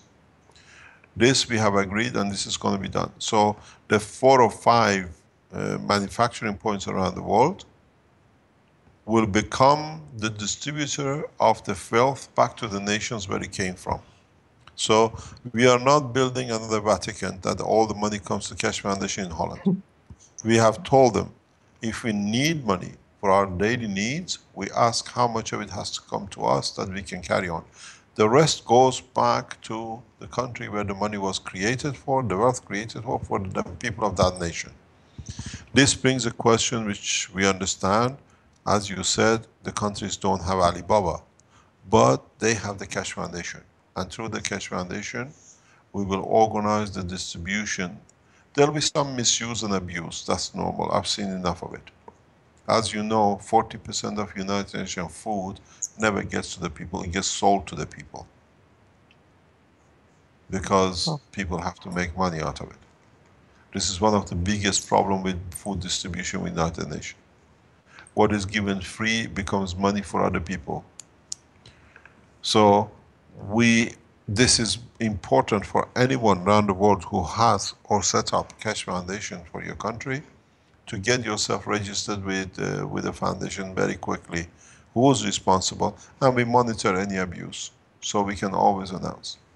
And on the other hand, the manufacturers are given a label that they work with the foundation and they keep to the ethos of the foundation. So if another company in China opens manufacturing, they're quite welcome. They're not competition. Because if they keep to the ethos of the foundation, they help us to help the Chinese and the rest of the world. Those who come to do a quick job and make money out of the bandwagon, they'll find out those monies will be spent in hospitals and the rest of it. Because our wish is our command, and it'll be stuck to. People will find out very soon they'll rob themselves. Do you want to translate? Ya. Bueno, haciendo la respuesta a los que escuchas en Livestream, para aquellos lugares donde no llega mecanismos de distribución como Amazon o Alibaba, no deben de preocuparse, va a existir un mecanismo a través de la Fundación Keshe para hacer llegar los productos que se requieran. De hecho, uno de los mecanismos que se está planteando que debe funcionar es que se va a llevar un registro de los productos que se requieran y obviamente parte del dinero que se recaude de las naciones, vamos a decir, como Estados Unidos, va a ser para financiar parte de las fundaciones de Keshe y ayudar a los países de vías de desarrollo a través de ese dinero. O sea, la Fundación Keshe no es una fundación con fines de lucro y lo que se busca es precisamente hacer llegar a toda la humanidad esta tecnología. Si no es a través de Amazon, todo podrá ser a través de la misma Fundación Keshe, con representantes en los diferentes lugares del mundo. Enrique, creo que hay mucho que complementar, pero me gustaría que tú lo hicieras también en la medida de lo que es nuestra compañía. Bueno, no, ahorita creo que lo de nuestra compañía pues, está muy claro. A nosotros Sí, nos claro. interesa hacerlo. Pero lo que dice el señor Keshe, como tú lo has dicho muy claramente, es una organización que es una red, va a ser una red de voluntad, de buena voluntad, donde si alguien, una empresa, porque es una empresa lo que se tiene que hacer, Claro. de un país, ya sea México o cualquier otro, quiere participar. Él dijo de China, por ejemplo, que ya está una Keshe Foundation de China, pero si alguna otra empresa quiere también hacer lo mismo, servir a los chinos, ayudar a este proceso, es bienvenida. Se le apoyará, se le tratará con el mismo interés que a la que está fungiendo como representante de la fundación. Lo que se quiere hacer esto es rápido, es que todo esté rápidamente para que se pueda dar a conocer y se pueda establecer las ligas entre representantes de fundaciones para poder acelerar el proceso de intercambio de cualquier cosa de conocimiento de tecnología, ya sea directamente en la que está siendo enseñada para nosotros, estamos experimentando, sino también en cuanto a poner la fábrica y poner el sistema de distribución o lo que fuera necesario. Es un enfoque enorme, precioso. Así es. Okay. Go ahead, Mr. Keshe.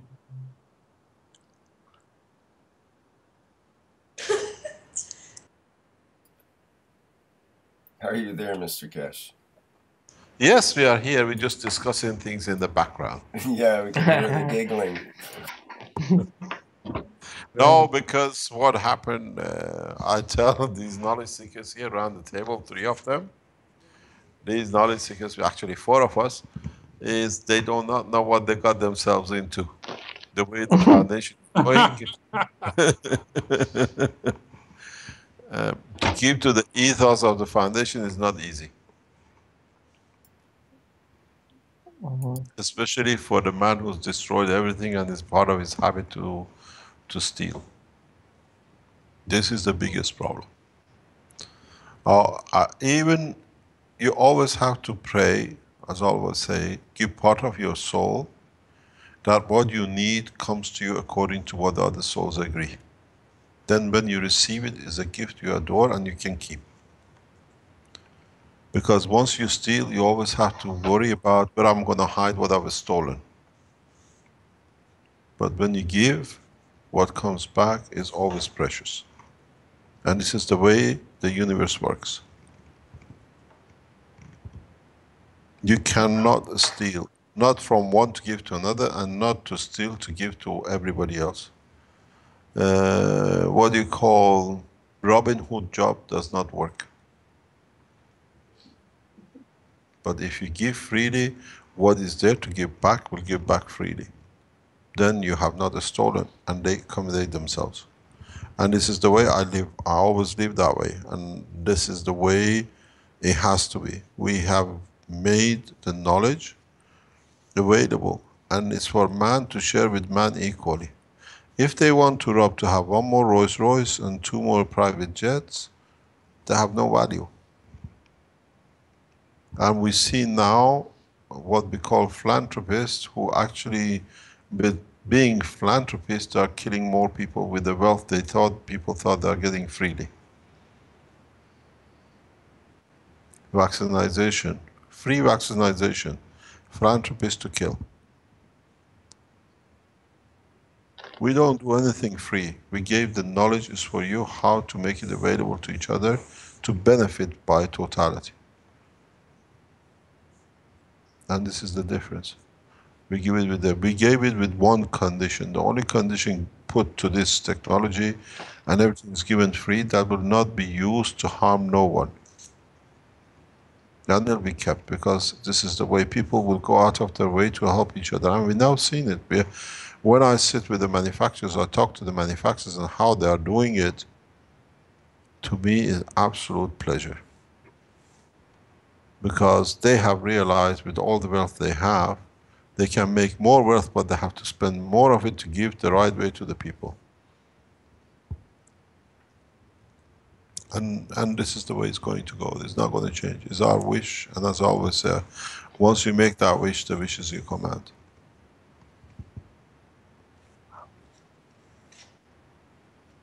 There are a lot of changes coming through, but first of all, it took us to do the things, and it brought a lot of support, and now people are supporting it to see it through. The interesting point is now the governments are there to support it. And the most beautiful thing is governments, they have to do it, because now they know, every man in every nation knows how to make a CO2, and very soon how to make energy, and they are not going to be presidents if they say, people, you have to pay taxes and you have to do this and that, because there is no taxes when you don't buy fuel, when you don't buy heating, when you don't buy food, you can supply everything you need yourself from air. Then they have to become to common senses that everything has to be equal. Keshe Foundation has become the nightmare of the kings and empire makers of this world. And them, they're allowing us to do it. They have uprooted themselves. Now we see it from the 2015. I will issue the 2015 mandate roadmap, and we'll see the way we stuck to the roadmap of 2014. We fulfill the 2015 roadmap too. And then that will be a shock to a lot of kings. A lot of kings will go through very fast. The point of balance will come. If you want to translate. Wow. Enrique, esta sí te la dejo a ti porque es muy profunda y todavía estoy con esto en la cabeza. Enrique. Enrique. Tu micrófono. Adelante, Joseph, yo te completo, no te preocupes, confía. Ya. Bueno, esto es, bueno, la respuesta que está dando Mr. Keshe es en realidad una filosofía de vida y entendimiento de cómo funciona el universo realmente. Él dice que aquel que roba siempre tendrá que estar cuidándose y estar alerta porque ha roto un equilibrio en el universo. Aquel que entrega y que da de manera gratuita recibe lo mismo y es más, en mayor cantidad. Su filosofía de vida precisamente consiste en ayudar, en dar, en siempre dar. El universo siempre le regresa en mayor cantidad todo aquello que necesita. Entonces, esto es una filosofía de vida, de cómo vivir. Es una filosofía que radica precisamente en entender que el dar y el estar en equilibrio con el universo siempre te mantiene precisamente en, en, en eso, dentro de un equilibrio. No te va a hacer falta nada, no necesitas nada. El universo te va a proporcionar o te proporciona siempre lo que necesitas. Y esto pues cambia todo el sistema, el sentido de lo que es el gobierno y el sentido de lo que es la economía como se le conoce. Dice que la Fundación Keshe es el coco y el temor de cuanto gobierno y reinado hay en el mundo, que solamente está enfocado en beneficiarse a ellos mismos. La principal filosofía de la Fundación Keshe precisamente consiste en dar, en poner a la disposición del ser humano los beneficios de su conocimiento, los beneficios de la tecnología. No necesita el ser humano por qué pagar por el agua o por qué pagar cuando el universo lo entrega de manera gratuita. Y no hay ningún sentido de pagar impuestos cuando el universo tiene todo disponible. Es increíble que los sistemas, por ejemplo, mecanismos de ayuda humanitaria, alimenticia, pues no tengan funcionamiento porque finalmente más del 40% de los alimentos que se disponen o se entregan por la población para ayudar a aquellos que lo necesitan, pues no llegan a su destino por intereses económicos. Esto es uno de los ejemplos que pone como el robar. Yo creo, esto es una visión personal, que el fin del sistema económico y de gobierno como lo conocemos se está acercando. No quiere decir que va a ser de la noche a la mañana, ni quiere decir que los gobiernos no van a presentar batalla, ya lo hemos visto. La misma experiencia de Mr. Keshe, que fue retenido en el aeropuerto de Toronto cuando venía a proponer una solución medioambiental, ¿verdad? Eh, los sistemas van a reaccionar y van a seguir, pero ya se puso en marcha un mecanismo que no puede ser detenido. Enrique, ¿algo que complementar? Oh, yo creo que lo dijiste muy bien. Es la filosofía que siempre ha tenido el señor Keshe, nos lo dice, y es la filosofía de la Fundación, y es la filosofía a la que nos comprometemos los que participamos con ella. Uh-huh. I would like to add that this is the same philosophy that we have in our group. We have been trained, prepared to deal with these principles of fairness, of unity, and most of the concepts that we have are in the company we have. It is a company that is organized in unity. We are all equal. There is no big boss in there. We are all participating in the decisions.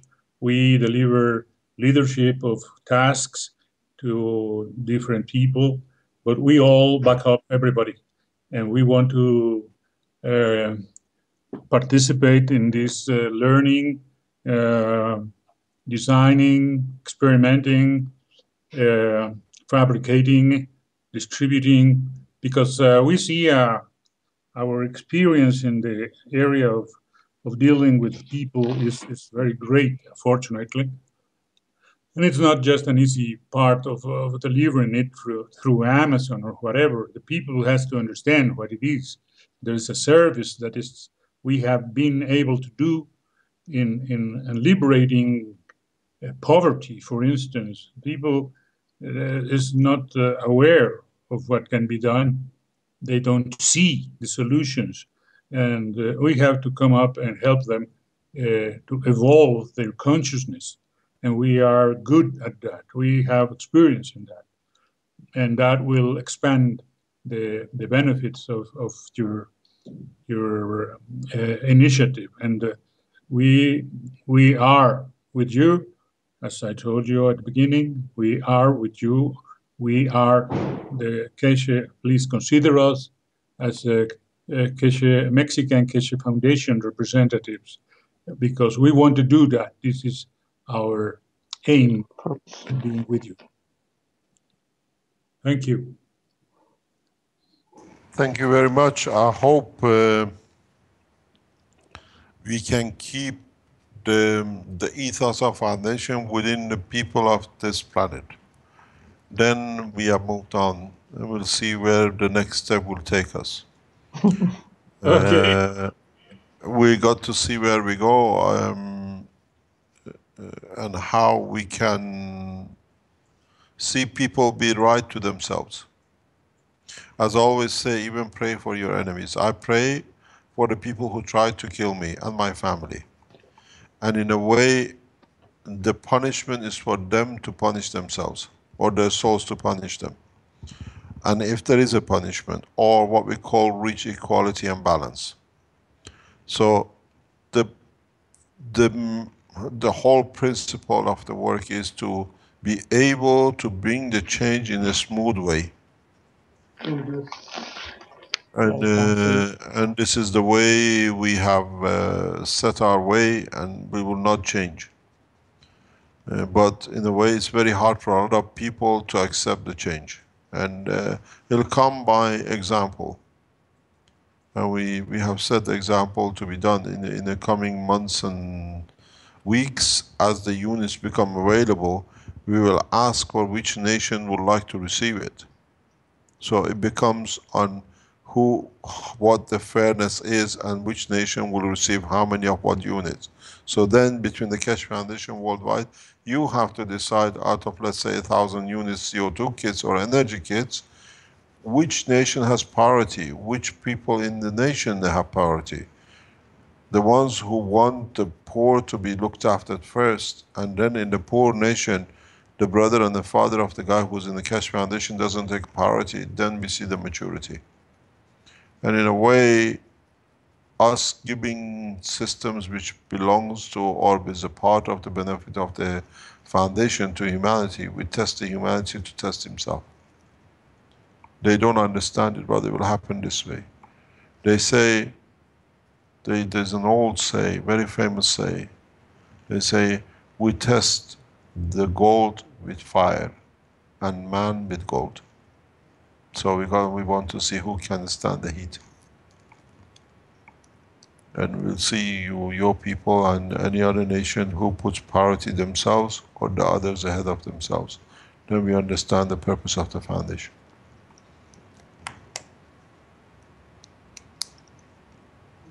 You want to translate?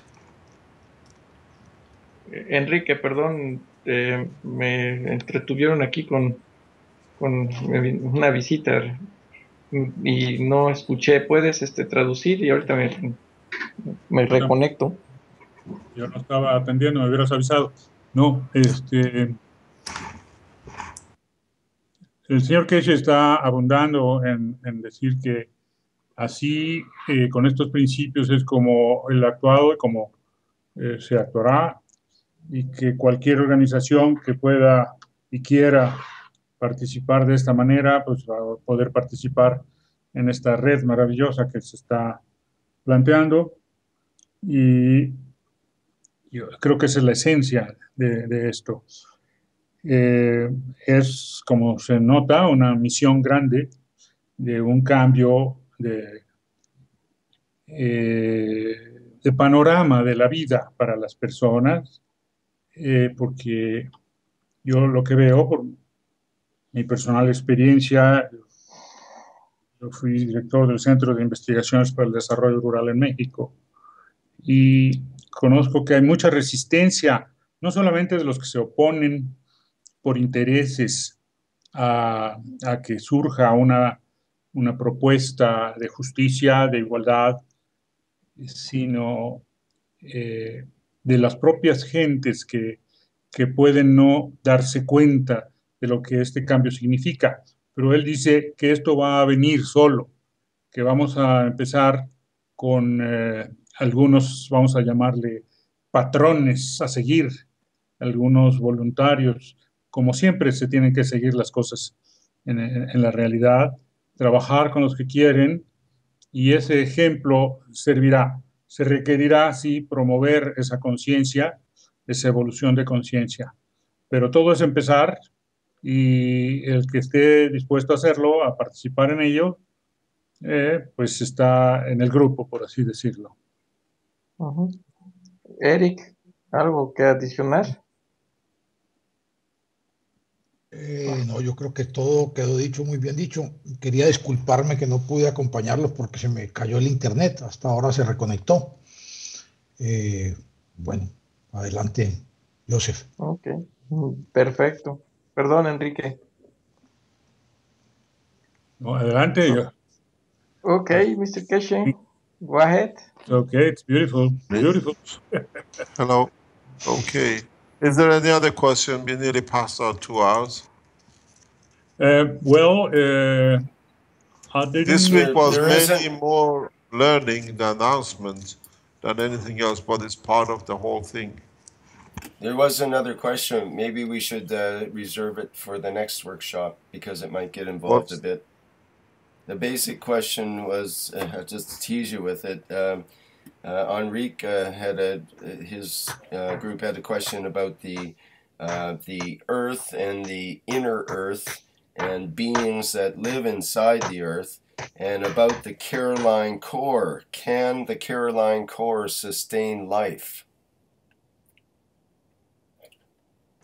Yes. Do you want to leave that as a short answer for today? Yeah, life exists. It depends what we call life. Right. And so we can maybe get into that a little more in the next workshop, perhaps. No problem. Yeah. Okay. I vote for leave it for the next workshop. Yeah, we'll see what comes do up. Justice then. All the best. Yeah. Speak next Tuesday. Yes, same time next Tuesday. Same time next. And see you tomorrow for the children channel. Yes, exactly. Thank you, Mr. Keshe. Thank you very much. Thank you. Bye-bye. Thank you, everybody from the Spanish-speaking sector, including the Mexican group and Eric as well. And thanks to everybody on Livestream. And that's the end of the 5th Spanish-speaking knowledge speakers workshop. Great workshop. Yes. Yeah. Great workshop. Before we leave, there's some people that want to know how to contact Mr. Keshe. Para todos aquellos que quieran saber cómo contactarlo, les decimos que hay una página de internet que está en keshefoundation.org. Es forum.keshefoundation.org. Es donde pueden encontrar maneras para audios y grupos de trabajo. Esto atendiendo a cómo contactar a Mr. Keshe, y sobre todo para aquellos que quieren planos de cómo construir los reactores, los pueden encontrar ahí precisamente en estas páginas de internet a través de los workshops. Ok, sorry. Nuestro correo electrónico, Joseph, para preguntas en español. Sí. ¿Cuál es nuestro correo electrónico? Perdón, no me acuerdo. No lo tengo a la mano. Keshe, Spanish speaking. En nuestro correo electrónico, a ver, espérame. Ok, espérame. Es conocimiento avanzado, bueno, es el correo electrónico. Es ¿cuál es? Es no lo tengo.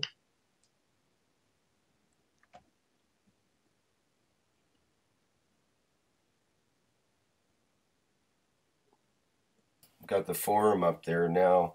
Is there a particular place in the forum for the Spanish that you wanted to highlight? Well, there's our email, but I'm trying to open to see which is the address. There's an address, an email address, if they want to contact us. Oh, yeah, I think that was in the workshop, perhaps, or one of the earlier ones. Let me see. Yeah.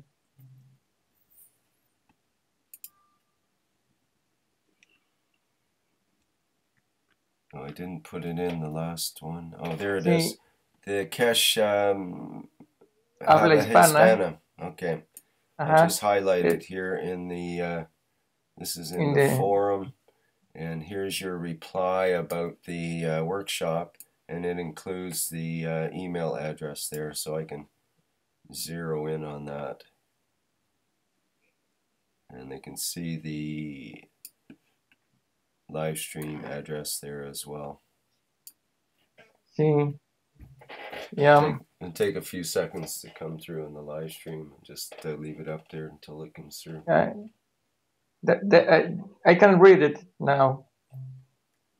Ahí está, pueden encontrar los datos, donde pueden contactarnos, el correo electrónico y pues donde se encuentran en YouTube también pueden encontrar videos de Mr. Keshe. Desafortunadamente ellos están en inglés, pero les pueden dar ideas sobre la construcción de los reactores y los implementos que necesiten. Ahí pueden encontrar respuesta a algunas de sus dudas. Enrique.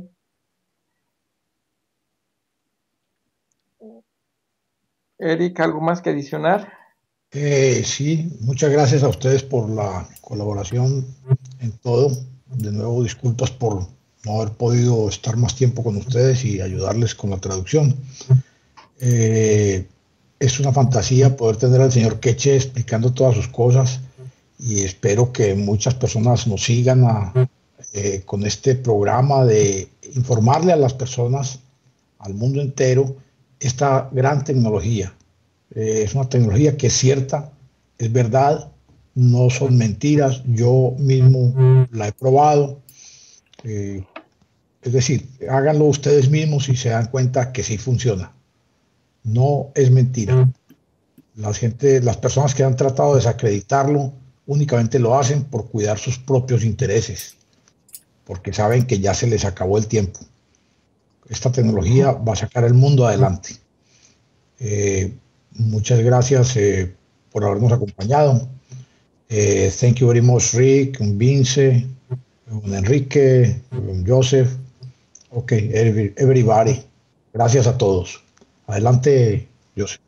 Yo. Okay. Voy a hablar. Enrique. Perdón, estaba bloqueado. Aquí agradeciendo, realmente me parece un workshop extraordinario porque hemos escuchado la filosofía central del señor Keshe, de sus propias investigaciones, resultados y de la fundación.